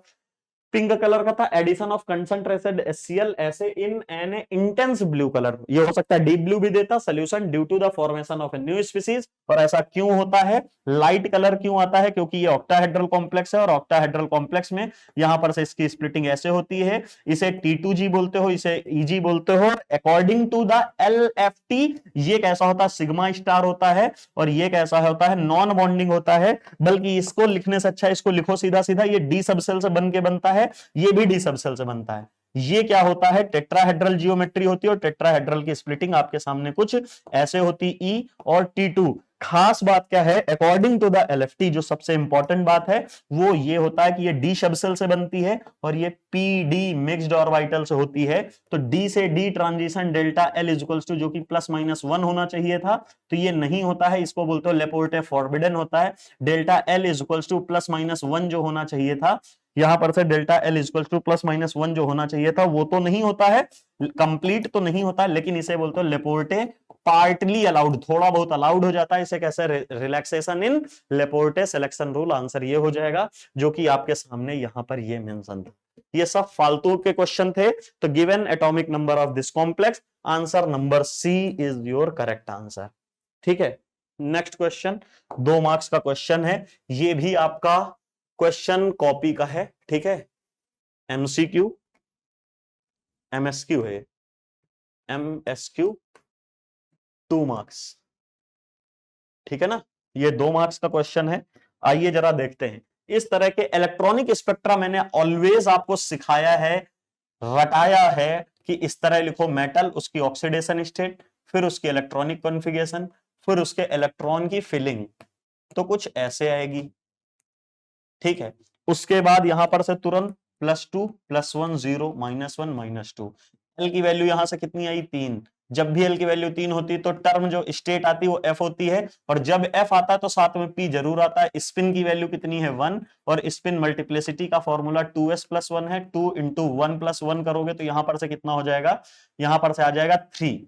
ठीक है, जैसे ही 3 आएगा तो स्पिन मल्टीप्लिसिटी इक्वल टू 3, तो इसको उठा के यहां चिपका दो, यहां चिपका दो। दूसरी बात है, D8 सिस्टम जो होता है इसे हम बोलते हैं 2 होल सिस्टम है, और सिस्टम कैसा है, ऑक्टाहेड्रल है। तो जब भी हमारे पास होल के साथ में ऑक्टाहेड्रल आता है, EO रूल जो होता है वो क्या कहता है कि यहां पर से 4 केसेस बनते हैं, कि अगर इलेक्ट्रॉन के साथ में ऑक्टाहेड्रल आए या होल के साथ में टेट्राहेड्रल आए तो इसका स्पेक्ट्रा नॉर्मल रहता है, नॉर्मल स्पेक्ट्रा। लेकिन अगर इलेक्ट्रॉन के साथ में होल आ जाए, ठीक है, या आपके साथ में इलेक्ट्रॉन के साथ में टेट्राहेड्रल जियोमेट्री आ जाए, या होल के साथ में ऑक्टाहेड्रल आ जाए, इस केसेस में, इन केसेस में आपको इनवर्स स्पेक्ट्रा देखने को मिलता है, इनवर्स स्पेक्ट्रा देखने को मिलता है। नॉर्मल स्पेक्ट्रा क्या होता है, इनवर्स स्पेक्ट्रा क्या होता है, अगर आपको समझना है तो फिर से कह रहा हूं, कोऑर्डिनेशन बाय माय नेम से आप सर्च कर लोगे यूट्यूब पे या विज्ञान विक्स चैनल पे जाके देखोगे, आपको मिल जाएगा। 5 घंटे का क्लास, कई बार 6 घंटे का क्लास, 10 घंटे की क्लास, अलग अलग क्लास है, किसी में भी देखोगे तो वहां मैंने करा रखा है डिटेल में। ठीक है, तो यहां पर से ये कैसा होगा, इनवर्स स्पेक्ट्रा होगा। इनवर्स स्पेक्ट्रा कैसे बनता है, यहां पर से देख लेते हैं। ऑर्गल डायग्राम कहता है कि वो टर्म हम अटैच करते हैं अपने स्पेक्ट्रा में जिसकी ग्राउंड स्टेट हो और ग्राउंड स्टेट से मिलती स्पिन मल्टीप्लिसिटी वाले सारे टर्म, जो कि ये है, यहां पर से ये आ जाएगा 1, ये 2, और यहां रिपल्सिव स्टेट बनती हैं तो ये हो जाएगा 3। इसका नाम होता है T1G ऑफ P, इसका नाम होता है T1G ऑफ F, और इसका नाम होता है T2G ऑफ F, इसका नाम होता है A2G ऑफ F। ठीक है, स्पिन मल्टीप्लिसिटी की बात करो तो जिनकी जितनी इसकी होती है उतनी ही इसकी होती, सेम टर्म है इसलिए रिपल कर रही है, अपोजिट टर्म होती तो अट्रैक्ट कर लेती। ट्रांजिशंस की बात करोगे तो आपके सामने क्या होगा, 1, 2 और 3। तो यहां पर से जो हाईएस्ट इसका है, आपको पता है energy, wave number, frequency same होते हैं, मतलब एक जैसे डायरेक्टली प्रोपोर्शनल, और लैम्डा जो होता है इनवर्स रिलेशन रखता है। तो यहां पर से ये जो दिया था वो क्या है, सेंटीमीटर इनवर्स, मतलब वेव नंबर। तो ये देखो गैप डेल्टा ई का ज्यादा है तो सबसे ज्यादा यही रहेगा, और ये कितना है, 29,000 सेंटीमीटर इनवर्स, ये वाला ट्रांजिशन। फिर सेकंड है इसका जो कि कितना है, 18,350 सेंटीमीटर इनवर्स, और लास्ट वाला क्या है, 11,000, ये छोटा वाला जो है सबसे, 11,200 सेंटीमीटर इनवर्स। ठीक है, अब बात आती है इसको मैच करना पड़ेगा। तो ट्रांजिशन देखो यहां पर से क्या है, इसकी ट्रांजिशन कहां हुई, सब में यहां पर से ग्राउंड स्टेट 3A2G ही है सबके लिए, 3A2G 3A2G 3A2G से 3A2G से यहां पर से लिखोगे 3T1G ऑफ P, ठीक है, और 3T1G ऑफ F, और ये है 3T2G ऑफ F। ये समझ में आ गया हो तो अब इसके डेटा के साथ मैच कर लो। ये वाला किसके साथ, सबसे कम वाला T2GF वाला कहां है, T2G कहां, ये वाला है, इसके साथ मैच हो जाएगा। अब 18 वाला किसके साथ, ये इसके साथ मैच हो रहा है, और ये वाला इसके साथ मैच हो रहा है। ये देखिए मैंने लिख दिए। अगर ये मैच हो रहा है तो आप अपने एमएसक्यूज को मैच कर लीजिए। कह रहा है कि ए 2 के साथ मैच होगा, तो बिल्कुल सही बात बोली गई है। फिर बी 1 के साथ मैच हुई है, बिल्कुल सही बात बोली गई है।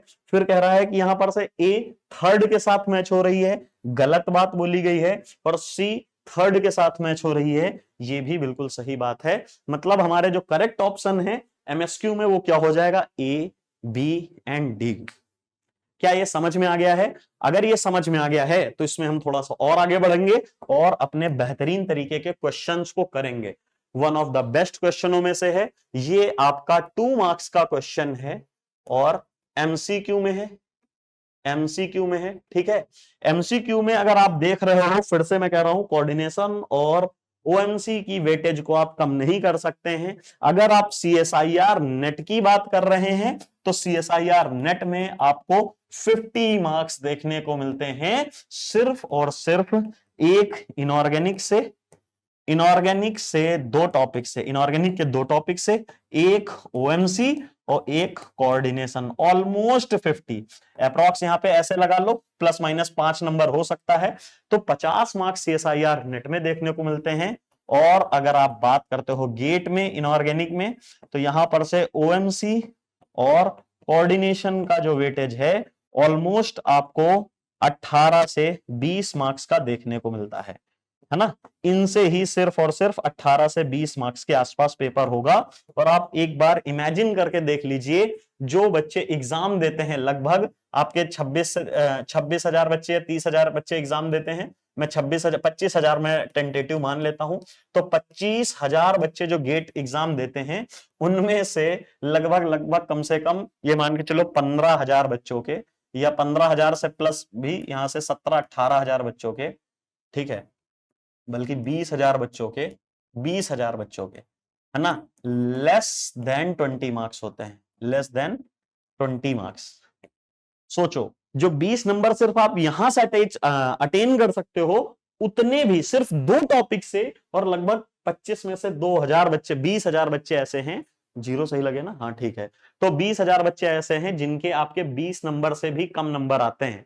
ठीक है, आप उठा के देख लोगे, पता चल जाएगा, क्योंकि आप ऐसे समझिए ना। और दूसरी बात क्या है, यहां पर से आपको पता, ये तो आप समझ ही रहोगे इसका वेटेज। और दूसरी बात क्या है कि ऐसे समझिए ना, जो कट ऑफ जाती है वो SC ST और इन सब की जो सबसे लोएस्ट जाती है वो लगभग 18 नंबर के आसपास मान लेते हैं, या 16 नंबर, है ना। और जनरल ईडब्ल्यूएस की लगभग 23 नंबर के आसपास। और प्योर ये ओबीसी और ईडब्ल्यूएस वगैरह के लिए होती है। और यहां पर ये जनरल के लिए टेंटेटिव में हर साल की लास्ट पिछले 2-3 साल की बता रहा हूं, 26-27 भी मान लो, इसकी कोई दिक्कत नहीं ना, 26 मान लेते हैं, इसे 26 मान लेते हैं, ठीक है। और ये आपका SC ST PWD ऐसे वाले लोगों की, ठीक है। अब यहां पर से अगर आप देखोगे तो ये जो है ना, इसके ऊपर ही क्वालिफाइंग वाले होते हैं, और जो क्वालिफाइंग वाले होते हैं वो आपके मैक्सिमम 5,000 के आसपास होते हैं। तो वही चीज है, क्योंकि रैंक देखे होगे जिनकी आती है लगभग 5,000 के आसपास आती है, बिल्कुल मार्जिन वाले जो होते हैं। चलिए छोड़िए, अपने क्वेश्चन पे वापस आते हैं। द इफेक्टिव मैग्नेटिक मोमेंट की बात हो रही है। कभी भी कोई भी क्वेश्चन दिया हो, सबसे पहले उसका मेटल विद ऑक्सीडेशन स्टेट और इलेक्ट्रॉनिक कॉन्फ़िगरेशन और ये बना लो भाई, आधा क्वेश्चन तो यहीं से सॉल्व हो जाएगा। तो यहां से साफ साफ दिख रहा है, नंबर ऑफ अनपेयर्ड इलेक्ट्रॉन कितने हैं, 3। एस की वैल्यू अगर हमसे पूछेगा कोई तो 3/2, और अगर यहां पर से एल की वैल्यू देखेगा तो 3 होगा। वैसे इसका हमें कोई मतलब नहीं है। फॉर्मूला हमको पता है, म्यू SO स्पिन ओनली का फॉर्मूला होता है √N+2 बोहर मैग्नेटॉन। तो N की वैल्यू यहां पर से कितनी है, 3 है, 3 + 2 बोहर मैग्नेटॉन, यहां पर से कितना आ जाएगा, यहां पर से आ जाए 5, 3 15, √15। तो इसको अगर आप खोलोगे, μSO = आंसर आएगा 3.87 बोहर मैग्नेटॉन। ये तो है सिर्फ और सिर्फ किसके लिए, ये है सिर्फ और सिर्फ स्पिन ओनली फॉर्मूला। फिर उसके बाद क्या कह रहा है, फॉर इफेक्टिव मैग्नेटिक मोमेंट इतना taking account for spin orbit coupling closest to, spin orbit अगर कपलिंग हमको कंसीडर करनी है, उस समय हमें इसको देख के बताना है कैसे होगा कैसे नहीं होगा।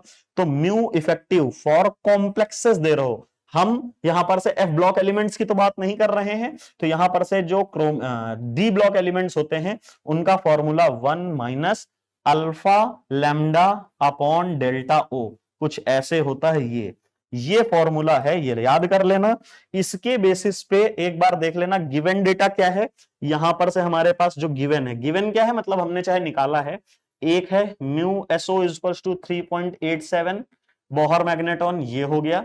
उसके बाद सेकंड नंबर पे हमारे पास यहां पर से क्या गिवन है, देखो लैम्डा की वैल्यू गिवन है, लैम्डा की वैल्यू है 92 सेंटीमीटर इनवर्स, और डेल्टा ओ की वैल्यू यहां पर से कितनी गिवन है, 17,400 सेंटीमीटर इनवर्स, और यहां पर से अल्फा की वैल्यू कितनी होती है, 4 होती है। किसके लिए, D3 कॉन्फ़िगरेशंस के लिए। अब यहां पर से मैं और नहीं बता सकता, यहां पर से ये होता किसके बेसिस पे निकलता है, जो अभी पीछे वाला क्वेश्चन किया है ना कि इसकी ग्राउंड स्टेट कैसी है, A2G है या T2G है। अगर ये वाला होता है तो ये देखो इसकी ग्राउंड स्टेट A2G है, ये इनवर्स स्पेक्ट्रा है। और जो मैं बात कर रहा था ना नॉर्मल स्पेक्ट्रा की, तो नॉर्मल स्पेक्ट्रा इसी का कैसे आता है, 3F और 3P, यहां पर से 1 2 3, और ये यहां से आता है 3T1G 3T2G 3T1G of P, और ये है 3A2G।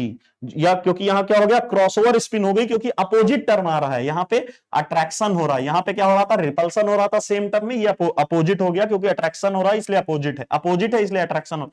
इसकी ग्राउंड स्टेट ये आ रही है, जब ये रहता है तो इसकी वैल्यू कितनी आती है, 3 आती है, और जब भी आपकी ये रहती है तो आपका यहां पर से 4 आता है ग्राउंड स्टेट में।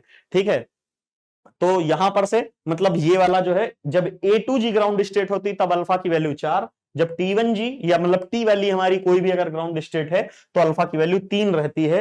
तो यहां पर से अगर आप निकालोगे तो याद रखना D3 कॉन्फ़िगरेशन है, L की वैल्यू यहां से कितनी आ रही है, देखो +2 +1, तो यहां से आ जाएगा 3 3 है, तो यहां पर से F और P आएगा।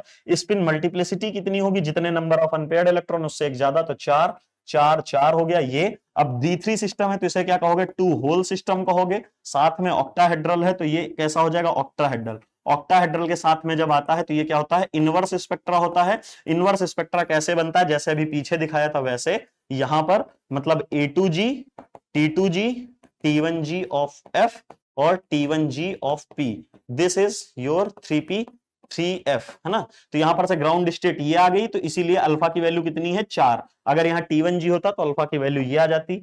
अगर इतना आ गया है तो अब इतने छोटे बच्चे तो नहीं हो कि इसमें आप वैल्यू ना रख पाओ, फटाफट वैल्यू रखोगे 3.87 ब्रैकेट में 1 माइनस अल्फा की वैल्यू 4, लैम्डा की वैल्यू 92 अपॉन डेल्टा ओ की वैल्यू 17,000, कितना था, 17,400 सेंटीमीटर इनवर्स। हाँ, इसको जब सॉल्व करोगे सारा, ठीक है, आप सॉल्व कर लेना। अब मैं सॉल्व नहीं करने जा रहा हूं, आपको बता देता हूं। जब सॉल्व करोगे तो आपका आंसर जो है यहां पर से 3.87 इंटू 0.9 कुछ यहां पर से होगा, डॉट डॉट देख लेना, मतलब जितनी वैल्यू आई है उससे इसकी वैल्यू डिक्रीज हो जाएगी म्यू इफेक्टिव की, और वो वैल्यू डिक्रीज होके कितनी आ रही है, कैलकुलेटेड है, वो है ये।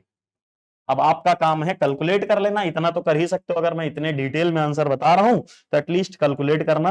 0.9 कुछ यहां से आता है, उसको जब मल्टीप्लाई करोगे तो वैल्यू घट जाएगी। ये तो कभी हो ही नहीं सकती, एग्जैक्ट भी कभी नहीं हो सकती। तो भैया देखो याद रखना, जब भी डी ब्लॉक के कॉम्प्लेक्सेस की बात आ जाए और स्पिन ऑर्बिट को वहां पर से कंसीडर करने लगे ना, तो दिमाग में एक चीज याद रख लेना, उससे ज्यादा वैल्यू जो स्पिन ओनली है उससे ज्यादा कभी नहीं हो सकती है, उससे ज्यादा कभी नहीं हो सकती, पहली बात। दूसरी बात क्या है, यहां पर से क्योंकि ये जो भी जितनी भी वैल्यू आएगी वो 1 से माइनस होगी, ठीक है, जो कुछ भी वैल्यू आई यहां पर से, और जो भी आएगी वो 1 से कम ही आएगी।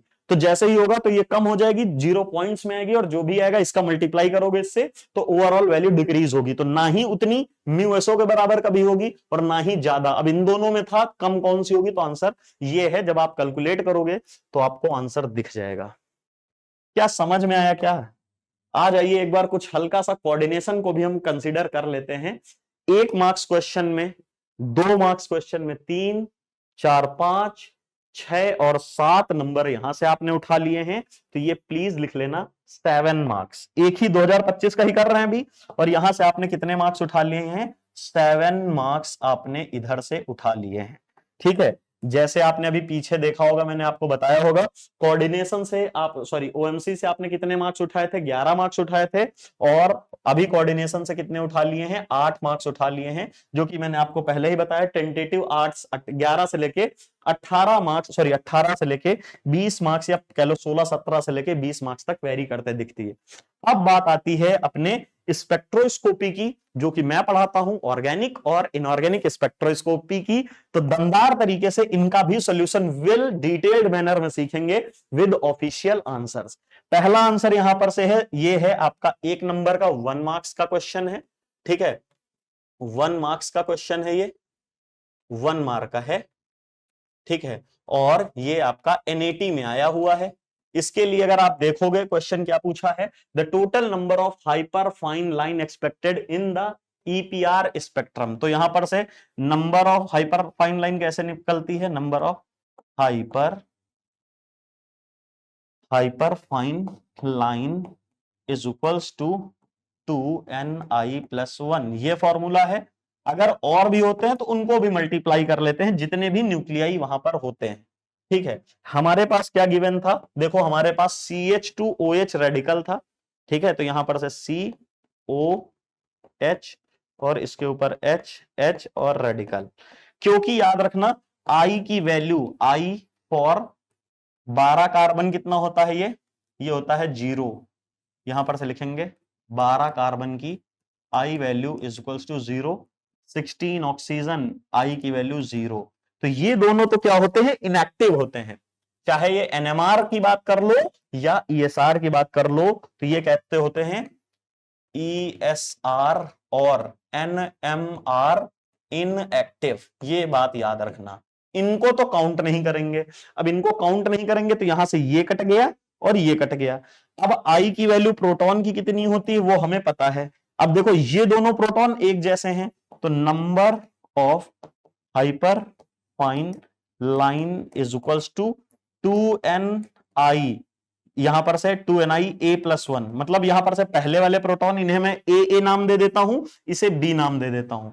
दूसरा क्या है 2niB+1, है ना, ये वाले बी वाले हो गए, यहां बल्कि यहां से नहीं, इसे बी नाम देंगे, इसे ए नाम देंगे। तो यहां पर से 2n कितने हैं, यहाँ ए वाले 2, I की वैल्यू प्रोटॉन की 1/2+1, और यहां पर से 2 इंटू आई की वैल्यू, n की वैल्यू 1, I की वैल्यू 1/2 इंटू 1, तो यहां से 3 और यहां से 2, तो यहां पर से आंसर आ जाएगा number of hyperfine line is equals to 6, ठीक है, आंसर हो गया 6। तो एनएटी में आंसर क्या था, 6 ही था, और इसमें प्लस माइनस कुछ नहीं मिलता है, तो आपका आंसर यहां से निकल आएगा।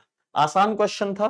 फिर एक और क्वेश्चन है यहां पर, ये भी आपका कितने मार्क्स का था, ये एनएटी का क्वेश्चन है, ये एनएटी क्वेश्चन है, ये भी भाई 1 ही मार्क्स का आया था, है ना, ये 1 मार्क्स का क्वेश्चन है। ये क्या हो रहा है, हुक्स लॉ से यहां पर से बताया जा रहा है। पहले देखो हुक्स लॉ को देख लेते हैं क्या है, 1/2πc√k/μ, ये है हमारा फॉर्मूला। जब सेंटीमीटर इनवर्स में हम ये निकालते हैं तो कुछ ये फॉर्मूला निकलता है, हुक्स लॉ, है ना, हुक्स लॉ। अब यहां पर से ध्यान से देखेंगे, अगर यहां पर से क्वेश्चन को आप रीड आउट करें तो क्या लिखा हुआ है कि यहां पर फंडामेंटल वाइब्रेशनल फ्रीक्वेंसी इसकी ऑफ ए 2 डायटोमिक मॉलिक्यूल, एक ये और एक इसका है, considering their force constant to be same. तो इनका फोर्स कांस्टेंट सेम है, पाई तो कांस्टेंट है, सी स्पीड ऑफ लाइट है, ये तो कांस्टेंट है, फोर्स कांस्टेंट और म्यू ही डिफरेंस होना चाहिए, लेकिन फोर्स कांस्टेंट है, इसने कह दिया कांस्टेंट है, तो उस समय क्या होगा इसका रेशियो। तो यहां पर से क्या है, म्यू 13c और यहां पे 16o के साथ में म्यू 12c और 16o के साथ में। तो इसके लिए फॉर्मूला लगाओगे तो यहां पर से वही सारा फॉर्मूला होगा। तो देखिए ये सारी चीजें तो कैंसल आउट हो जाएंगी आपस में, ये वाली चीजें तो यहां पर से इसी जगह नए फॉर्मूले में लिख देता हूं। देखिएगा 1/2πc√k/μ, ठीक है, 1/2πc√k/μ डैश, क्योंकि ये थोड़ा चेंज होगा, उसका रेड्यूस मास तो चेंज होगा ना, फोर्स कांस्टेंट भी चेंज होता, लेकिन इसने कह दिया सेम है, तो ये वैल्यू चली गई और ये वैल्यू चली गई। तो रिमेनिंग जो बचा हमारे पास वो ये बता, इसके उसमें उसमें अंडर रूट में, तो यहां पर से हमारा क्या हो जाएगा, मैं अगर कैलकुलेट करूंगा तो यहां पर से mu 13c 16O upon mu 12C 16O is equals to under root mu upon under root mu dash. तो यहां पर से अब मैं इसकी वैल्यू निकाल के यहां पर सीधा रख दूंगा कि म्यू और म्यू डैश की। तो देखो अंडर रूट म्यू जो है यहां पर से म्यू क्या होता है, mu is equals to m1 plus m2 upon m1 plus m2। ठीक है, तो इसके लिए यहां पर से वैल्यू कितनी आएगी, 12 इंटू 16 अपॉन, क्योंकि यहां पर से म्यू किसके लिए है, म्यू इस वाले के लिए है ना। यहां पर से अगर आप देखोगे आपने इसके लिए, देखो ये 13C वाले के लिए म्यू 13C है ना, तो इसके लिए 13 लिख लेते हैं और इसके लिए 12 लिख लेते हैं। ये 13 लिख लेते हैं तो 12 लिख लेते हैं, यहां पर से ये नीचे आ जाएगा, यहां पर से 13 के लिए और ये 12 के लिए। ठीक है, यहां पे मैं 12 के लिए लिखूंगा तो ये ऐसे हो जाएगा, और 12 प्लस 16 इज इक्वल्स टू, इसको सॉल्व कर सकते हैं, mu 13 is equals to m1 m2 upon m1 plus m2। तो यहां पर से कितना हो जाएगा, 13 16 बटे 13 प्लस 16 इंप्लाइज, यहां पर से आंसर क्या आ जाएगा, देखो 12 16 देखना पड़ेगा, 12 गुणे 16 इज इक्वल्स टू 192 अपॉन 28, और इसका कितना हो जाएगा 12 इंटू, सॉरी 13 इंटू 16 208 और 29, ठीक है, अपॉन 29 इज इक्वल्स टू, ये आ जाएगा 7.17, और इसका आ जाएगा यहां पर से कितना आ जाएगा 192 अपॉन 28, ये आ जाएगा 6.85। ठीक है, और अगर मैं इसको और सॉल्व कर लूं, अंडर रूट लगा के सीधा वैल्यू ही निकाल दूं इनकी, जितना भी आपका है ये सारा रूट में काम हो रहा है ना। तो यहां पर से इसकी वैल्यू, यहां पर से ये हो गया साइंटिफिक, ये आ जाएगा 2.6, ये आ रहा है 2.61। देखो दो डेसिमल प्लेसेस तक लिखना है, तो यहां पर से मैं इसको 62 लिख लूंगा राउंड ऑफ करके, क्योंकि 18 था, 8 हटा दिया तो ये, फिर यहां पर से मेरा क्या आएगा, इसके लिए यहां पर से मैं रूट 7.17 रखूंगा। ठीक है, तो आंसर आएगा यहां पर से 2.67 है तो 68 रख लेता हूं ना। तो यहां पर से अब आपका ये वैल्यू निकल आई, तो इस फॉर्मूले में आप जैसे ही प्लेस करोगे तो आपका क्या निकल के आएगा, यहां पर से इसको डिवाइड कर दोगे इसके सामने, तो यहां पर से 2.62 अपॉन 2.68, आंसर आएगा 0 पॉइंट, ये आंसर आ गया डायरेक्ट यहां पर से 13C 16O upon mu 12C 16O is equals to, ये आ रहा है 0.97 है ना, 97 है तो 98 आ जाएगा। वैसे जो आपका वो दिया गया था वो 97 रेंज, जो आपको पता है एनईटी में थोड़ा सा रेंज दी जाती है, तो जो ऑफिशियल आंसर है, ऑफिशियल आंसर आया था वो क्या था, 0.97 से लेके 0.99 तक रेंज दी गई थी। ठीक है, तो ये थी ऑफिशियल आंसर की रेंज, और ये हम निकाल रहे हैं 9.977 आ रहा है, उसको 98 लिख लेंगे। क्या समझ में आ गया? तो ये है हमारा करेक्ट आंसर 0.98। अब टू डू डेसिमल प्लेसेस ये लिखना कंपलसरी होता है। अब यहां पर से देखोगे एमएसक्यू क्वेश्चन है, इस क्वेश्चन के लिए मैं कुछ कहना चाहूंगा आपसे, सुनिएगा। ठीक है, ये 2 मार्क्स का क्वेश्चन है, यहां पर से एक चीज समझिएगा, यहां पर से एमएसक्यू है। ठीक है, तो इस जगह पे अगर आप देखोगे तो यहां पर से 2 मार्क्स का क्वेश्चन है। हेलो, हाँ बोलो, क्लास ले रहा हूं बस 15-20 मिनट में। ठीक है, यहां पर से अगर देखोगे तो इस जगह आपका क्या होगा, 2 मार्क्स का क्वेश्चन है। अब 2 मार्क्स के क्वेश्चन के लिए पूछा गया था compound that shows an intense peak, यहां पे एमएसक्यू है, at m/z in the EI mass spectrum. तो ध्यान से याद रखना, इस तरह के क्वेश्चंस जो दिख रहे हैं ना, यहां पर से एक आप लोगों ने पढ़ा होगा ना, ये बोला जाता है मैक लेफर्टी रीअरेंजमेंट, ये बहुत बढ़िया चीज है ना। ये क्या कहता है, देखो यहां पर से जब भी हम ये लोग पढ़ते हैं तो हमारा होता मैक लेफर्टी रीअरेंजमेंट, ठीक है ना, रीअरेंजमेंट, ये सिंपल सी बात है, ये कहता है आपके पास दो चीजें होनी चाहिए। क्या होना चाहिए? ये कहता है यहां पर से कोई भी पाई बॉन्ड हो, या आपके पास कोई लोन पेयर मतलब पाई बॉन्ड हो, या नॉन बॉन्डेड इलेक्ट्रॉन पेयर हो, ऐसा कुछ हो, पहली कंडीशन। दूसरी बात में गामा प्रोटॉन हो, गामा ब्रैकेट में लिख लेना, गामा गामा प्रोटॉन हो, तो उस जगह पे आपको एक क्लीवेज देखने को मिल जाती है। दूसरी बात इंपॉर्टेंट क्या है, इससे हमें करना कैसे होता है, हम इसकी कॉम्प्लेक्स प्रोसेस पे नहीं जाते हैं, सिर्फ और सिर्फ इसका शॉर्ट मेथड है। इसका शॉर्ट मेथड क्या है? शॉर्ट में समझो, है ना, अल्फा क्लीवेज, ठीक है, alpha cleave compound and replace all part, या alpha cleave and replace all part of alpha with hydrogen.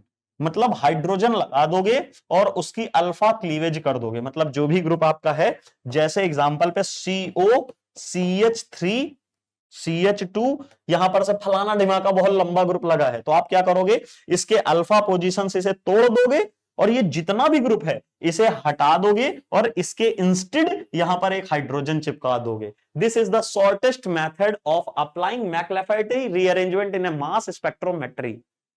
Got it? सबसे पहली बात, बहुत सारे बच्चों को तो यही कंफर्म हो जाना चाहिए, ये मास स्पेक्ट्रोस्कोपी नहीं होती है, ये मास स्पेक्ट्रोमेट्री होती है। स्पेक्ट्रोस्कोपिक टेक्निक वो होती है जहां एब्जॉर्प्शन ऑफ रेडिएशन होता है और उसके करस्पॉन्डिंग डिटेक्शन होती है, उसे स्पेक्ट्रोस्कोपी कहते हैं। यहां पर ऐसा कुछ नहीं होता है, पार्टिकल्स में इलेक्ट्रॉन्स की बंबार्डमेंट कराई जाती है जिससे टूट फूट हो जाती है, छोटा सा छोटा, डिस्ट्रक्टिव स्पेक्ट्रोस्कोपी टाइप की होती है।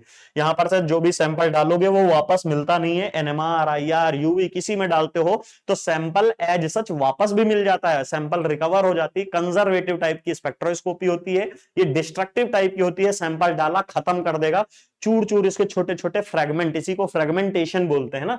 अब देखो यहां पर से अगर आप देखोगे तो ये इसकी अल्फा पोजीशन है, ये बीटा पोजीशन है और ये गामा पोजीशन है, और यहां पर से देखो पाई बॉन्ड प्रेजेंट है, तो यहां पर मैक्लेफर्टी हो जाएगी। यहां पर से अल्फा बीटा गामा ये प्रेजेंट है, प्लस यहां पर से पाई बॉन्ड प्रेजेंट है, तो यहां पर भी मैक्लेफर्टी हो जाएगी। अब मैक्लेफर्टी हो जाएगी तो इससे हमारा फायदा क्या है? जैसा मैंने बताया, इस दोनों से यहां पर से आपको क्या कराना है, अगर आपने यहां पर से क्या करा दी है, लिख लो मैक लेफर्टी, लेफर्टी रीअरेंजमेंट आपने अगर करा दिया, तो इसकी वजह से जो आंसर आपका बनेगा वो ये बेंजीन, उसके बाद में CO ग्रुप। अब अल्फा पोजीशन ये है ना, तो ये क्लीव करा दो और ये क्लीव करा दो, और यहां पर से क्या लिखोगे, अल्फा गलत लिख दिया है ना, अल्फा बीटा और गामा, ये अल्फा क्लीव। यहां से क्लीव करने के बाद पूरा पार्ट हटाओ और हाइड्रोजन चिपकाओ, तो यहां पर से CH2 और पूरा फ्रेगमेंट हटा के हाइड्रोजन चिपका दिया।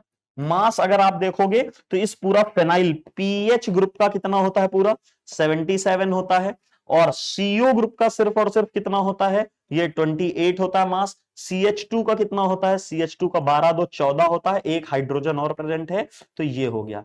टोटल कितना हो गया, 7 8 15 4 19, एक 20 का जीरो हाथ लगा, 2 2 7 2 9 2 11 1 12, 120 की ये पीक देखने को मिली, और यही है हमारी इंटेंस पीक इसकी। बट ये मेरे अकॉर्डिंग आंसर है, यही होना चाहिए था। अब इसमें कह रहा है जो आपका ये हमारा जो है, यहां पर से लिख लेना, ऑफिशियल गेट का आंसर की है, ऑफिशियल गेट 2025 आंसर की जो आई है, रिजल्ट आया है आंसर की, वो क्या आंसर दिया है उसमें, ए, ठीक है, A, B, C और D, ये आपका ऑफिशियल आंसर की का आंसर है।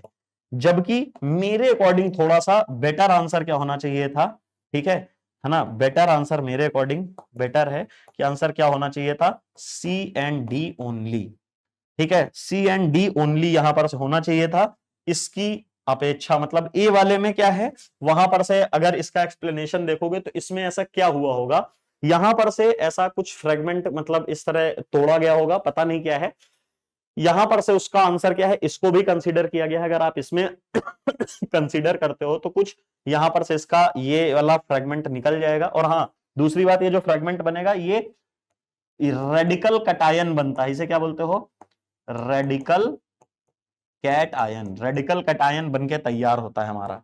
ठीक है, तो इन दोनों में ही यही सेम बनेगा। इसके केस में अगर देखोगे तो यहां पर से आपका कुछ इस तरह का सिस्टम बन के तैयार होगा, कुछ ऐसे हो सकता है और कुछ ऐसे हो सकता है। क्या इसका काउंट आएगा, एक बार देख लेता हूं मैं भी। यहां पर फिर से 16 16 12 और यहां पर से इसका होता 12, 1 2 3 4 5 6 7 है, 12 सत्ते 84 इसके हो गए, 16 16 दूनी 32 इसके हो गए। उसके बाद 1 2 3 4 4 प्रोटॉन हो गए, तो ये रहा। ठीक है, तो यहां से हो गया ये, एक हो गया 8 3 11 12। तो यही यहां पर से कुछ किया गया है। इसमें देखो क्या ऑर्थो इफेक्ट इसे बोलते हैं। ये हमारा जो बनाया ना, कैसे बनाया देखिए, यहां पर से ऐसे बोलते हैं, ये जो है इस वाले प्रोटॉन को पकड़ेगा और इसके वाले जो लोन पेयर है वो आगे जाएंगे। और ये क्योंकि यहाँ डबल बॉन्ड है, इसको थोड़ा रीअरेंज कर लो तो कुछ ऐसे बनके तैयार होगा, ये यहां पर। और फिर आगे आपका पूरा ग्रुप बनके तैयार हो जाएगा कुछ। और यहां पर से जब इसमें जाएगा और ओवरऑल इसका, जैसे आप पढ़ते हो ना ईथर की हाइड्रोलिसिस एसिडिक मीडियम में पढ़ते हो, तो H+ ही तो मिलता है। ओवरऑल ये H+ लेके यहां से भाग जाएगा। और जैसे ही लेके भाग जाएगा तो यहां पर से जो फाइनल आंसर है, मतलब मेरे हिसाब से ये वाला कम इंटेंस आना चाहिए था, लेकिन यहां पर से जो ऑफिशियल आंसर है उसके अकॉर्डिंग तो यही बनेगा। और आपके सामने जो बनेगा ना, वो भी मैंने बना के दिखा दिया है, ये भी रेडिकल कटायन होगा। और आंसर कैसे आएगा इसका देखोगे तो 1 2 3 4 5 6 7, तो 12 सत्ते 84। कार्बन कितने हैं, 7 कार्बन के लिए ये आ गया, 2 ऑक्सीजन के लिए 1 और 2 8 के 8 दूनी 16 हो गया यहां से। और 1 2 3 4 4 हाइड्रोजन है, तो इसका 4 आ गया। तो यहां पर से देखोगे तो 90 10 100, कुछ और गड़बड़ हो रहा है क्या, यहां पर से 1 2 3 4 5 6 7। ठीक है, कितना हो गया, इसमें कैसे किया था मैंने, यहां पर से 1 2 3 4 5 6 7, तो 12 सत्ते 84 हो गया, 12 सत्ते 84, 16 की 16, अच्छा 16 दूनी 32 होगा ना यहां से, तो यहां से तो 32 आ जाएगा, 32 आ जाएगा। तो इसको करोगे तो यहां से 10 हाथ लगा, 1 8 3 11 1 12, 120 32 आएगा ना इसका। तो यहां पर से ये हो गया है, लेकिन बट मेरे हिसाब से तो ऐसा होना चाहिए। बट आप इसी को, क्योंकि ये ऑफिशियल आंसर है, इसी को मानते हैं। ठीक है, बेटर रिजल्ट्स मैक्लेफाइटी के बेसिस पे देखने चाहिए थे, तो ये होने चाहिए थे। चलिए कोई नहीं, फिर भी यहां पर से हम इसको ऑर्थो इफेक्ट के बेसिस पे सॉल्व करते हैं। और नेक्स्ट क्वेश्चन यहां पर से, मतलब इसे ऑर्थो इफेक्ट बोला जाता है। नेक्स्ट क्वेश्चन स्पेक्ट्रोस्कोपी का यहां पर से क्या है, in the 1H NMR spectrum, ये आपका यहां पर से 1 मार्क का क्वेश्चन है, 1 मार्क का क्वेश्चन है, MCQ है, 1 मार्क का MCQ। फॉलोइंग कॉम्प्लेक्सेस में HA अपीयर्स, ये HA का क्या होगा, तो देखो यहां पर से इस वाले प्रोटॉन सेम टाइप के होमोटॉपिक प्रोटॉन है, इन्हें क्या कहेंगे, होमोटॉपिक प्रोटॉन है, होमोटॉपिक प्रोटॉन है। या इनांशियोटॉपिक भी अगर हो, है ना, अगर हम देखेंगे तो आप याद रखना ये चीज की होमोटॉपिक प्रोटॉन, होमोटॉपिक प्रोटॉन हो या इनैंशियोटॉपिक प्रोटॉन हो, इनैंशियोटॉपिक प्रोटॉन हो, ये सेम सिग्नल देते हैं, इनकी जैसे अलग सिग्नल नहीं आता, याद रखना। सिर्फ और सिर्फ किसकी वजह से, डाया स्टीरियोटॉपिक वाले जो हैं उनकी वजह से डिफरेंट सिग्नल आता है। ठीक है, इनकी वजह से डिफरेंट सिग्नल आता है। तो बस इसको देखना है। फिर से अगर ये दोनों सेम है तो हमारे पास फॉर्मूला होता है 2Ni+1। ठीक है, नंबर ऑफ लाइंस के लिए यहां पर से नंबर ऑफ सिग्नल की वजह से कितना हो जाएगा, number of signal of A proton, ये। और हमें पता है कि जैसे 1H का I की वैल्यू कितनी होती है 1/2, 19F की कितनी होती है I की वैल्यू 1/2, उसी तरह ड्यूटेरियम की और नाइट्रोजन 14 की, नाइट्रोजन 14 और ड्यूटेरियम 2 की वैल्यू जो होती है 2 ड्यूटेरियम और 14 नाइट्रोजन की I की वैल्यू होती है 1। ये याद रख लेना, अगर ये याद होती तो आपके लिए तो ये छोटा सा क्वेश्चन था। 2 इंटू एन में कितना है 2, I की वैल्यू कितना है 2 + 1। ठीक है, सॉरी I की वैल्यू है 1, 1 + 1, तो यहां पर से क्या हो जाएगा, number of the signal of A proton appears, the number of signal appears, number of signal या पीक कितना 5, और 5 के करस्पॉन्डिंग क्या होता है, क्विंटेट, क्विंटेट। ठीक है, तो यहां पर से क्विंटेट आपका आंसर हो जाएगा। क्या समझ में आ गया। और अगर इसको कोई अलग मान रहा होता, इसको अलग मान रहा होता, तो आंसर ही नहीं था, बिकॉज देखो उसके लिए कौन सा फॉर्मूला लगता है, 2ni+1 और 2ni+1, तो यहाँ 2 इंटू 1 प्लस आई की वैल्यू 1+1, यहां पर से आपका आंसर कितना आ जाता, यहां पर से आंसर 3 आ जाता, और इसकी वजह से 2 इंटू एन की वैल्यू 1, आई की वैल्यू 1+1, तो यहां पर से कितना आ जाता, यहां पर से भी आपका, सॉरी इसकी वजह से 2 एकम 2, यहां से 2 आ जाता ना, 2 एकम 2 3, 3 आ जाता, सॉरी 3 आ जाता, 3 इधर से 3 इधर से, तो यहां पर से बहुत अलग हो जाता, नो सिग्नल, जो कि यहां पर मेंशन भी नहीं था। चलिए नेक्स्ट क्वेश्चन, इंपॉर्टेंट क्वेश्चन है, कपलिंग कांस्टेंट के बेसिस पे यहां पर से आपको याद रखना है। 3J कपलिंग जो होती है वो आपकी 6 से लेके 12 हर्ट्ज तक ही होती है, लेकिन 4J कपलिंग जो होती है वो आपकी 0 से लेके 4 हर्ट्ज तक होती है, वेरी वेरी पुअर कपलिंग, ठीक है। दूसरी बात है, अगर कभी भी O के साथ में CH3 लगा है तो इन प्रोटॉन्स की वैल्यू कहां जाएगी, 3 से लेके 4 ppm तक जाएगी, और अगर CO के साथ में इधर CH3 लगा है तो इन प्रोटॉन्स की वैल्यू आपकी 2 से लेके 3 ppm तक जाएगी। और अगर कोई भी यहां पर CH3, अगर यहां पर कोई R ग्रुप, एल्काइल ग्रुप लगा है, या एल्काइल ग्रुप है, या कुछ भी लगा है, कार्बन ग्रुप है, तो यहां पर से क्या होगा, 1 से लेके 2 ppm तक जाएगी, ठीक है। अगर इतना ही याद होता तो आपको इतना क्वेश्चन जो है ये 2 मार्क्स का क्वेश्चन है। ये कैसा है, ये 2 मार्क्स का क्वेश्चन है, एमसीक्यू है, और ये 2 मार्क्स का क्वेश्चन है। चलिए फटाफट सॉल्व करते हैं। पहला क्वेश्चन में जो डेटा दिया है, डेल्टा की वैल्यू 7.3, बेंजीन की और बेंजीन के डेरिवेटिव बेंजीन प्रोटॉन्स की जो वैल्यू होती है वो कहां तक लाई करती है, 6.5 से लेके 8.5 ppm तक। लेकिन अगर मैं प्योर बेंजीन की बात करता हूं, प्योर बेंजीन के प्रोटॉन्स की वैल्यू कहां रहती है, pure benzene is equals to 7.27 ppm पे, 7.27 ppm पे रहती है। अब यहां पर सॉल्व करो तो देखो ये बेंजीन का प्रोटॉन रहा होगा और ये बेंजीन का प्रोटॉन, देखो 2 प्रोटॉन 2 प्रोटॉन, अब 2 प्रोटॉन है और वो भी सिर्फ और 2 ही सिग्नल बेंजीन के हैं, तो ये कब होता है, ये तब होता है जब हमारे पास डाई सब्स्टिट्यूटेड हो, और वो भी सब्स्टिट्यूशन का हो, पैरा पोजीशन हो, पैरा पोजीशन हो, तब ये हमें 2 सिग्नल ही ओनली देखने को मिलते हैं। तो देखो यहां पर तो ऐसे सारे ही ऐसे थे, तो हमारा आंसर कुछ नहीं सेलेक्ट हो पाया। फिर यहां पर से देखिए ये 3.8 वाली वैल्यू कहां पे होगी, OCH3 के साथ में होगी। कितने प्रोटॉन का है, देखो एक प्रोटॉन का है। दूसरी बात यहां पे बोल रहा है सेप्टेट है, मतलब कभी भी ऑक्सीजन सेंटर से जो लगा होगा उसका, सेप्टेट का मतलब है उसके अगल बगल 6 प्रोटॉन है स्प्लिटिंग के लिए, क्योंकि हमें पता है कोई डबलेट में होता है तो 1 प्रोटॉन होता है, डबलेट में तोड़ाता है 2 प्रोटॉन होता है, तो ट्रिपलेट में तोड़ाता है 3 प्रोटॉन होता है, तो क्वार्टेट में, मतलब जितने प्रोटॉन उससे एक ज्यादा में स्प्लिटिंग होती है।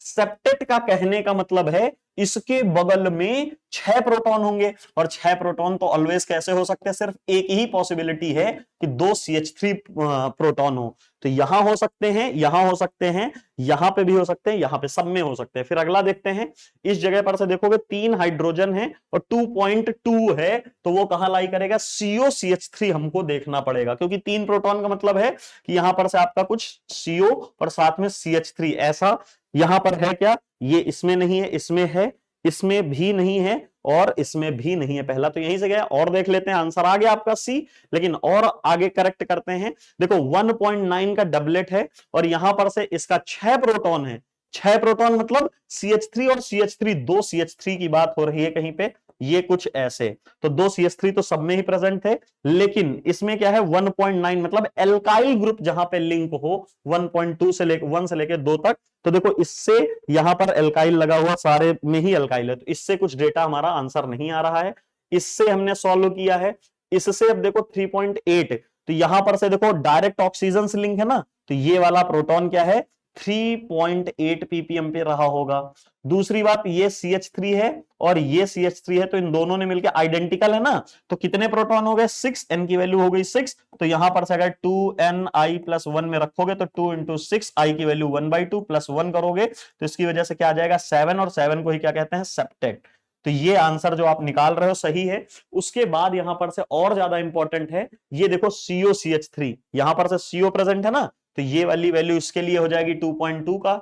उसके बाद यहां पर से सेप्टेट वाला ये हो जाएगा और इन प्रोटॉन्स की वैल्यू कितनी आ जाएगी 1.9 वाली आ जाएगी।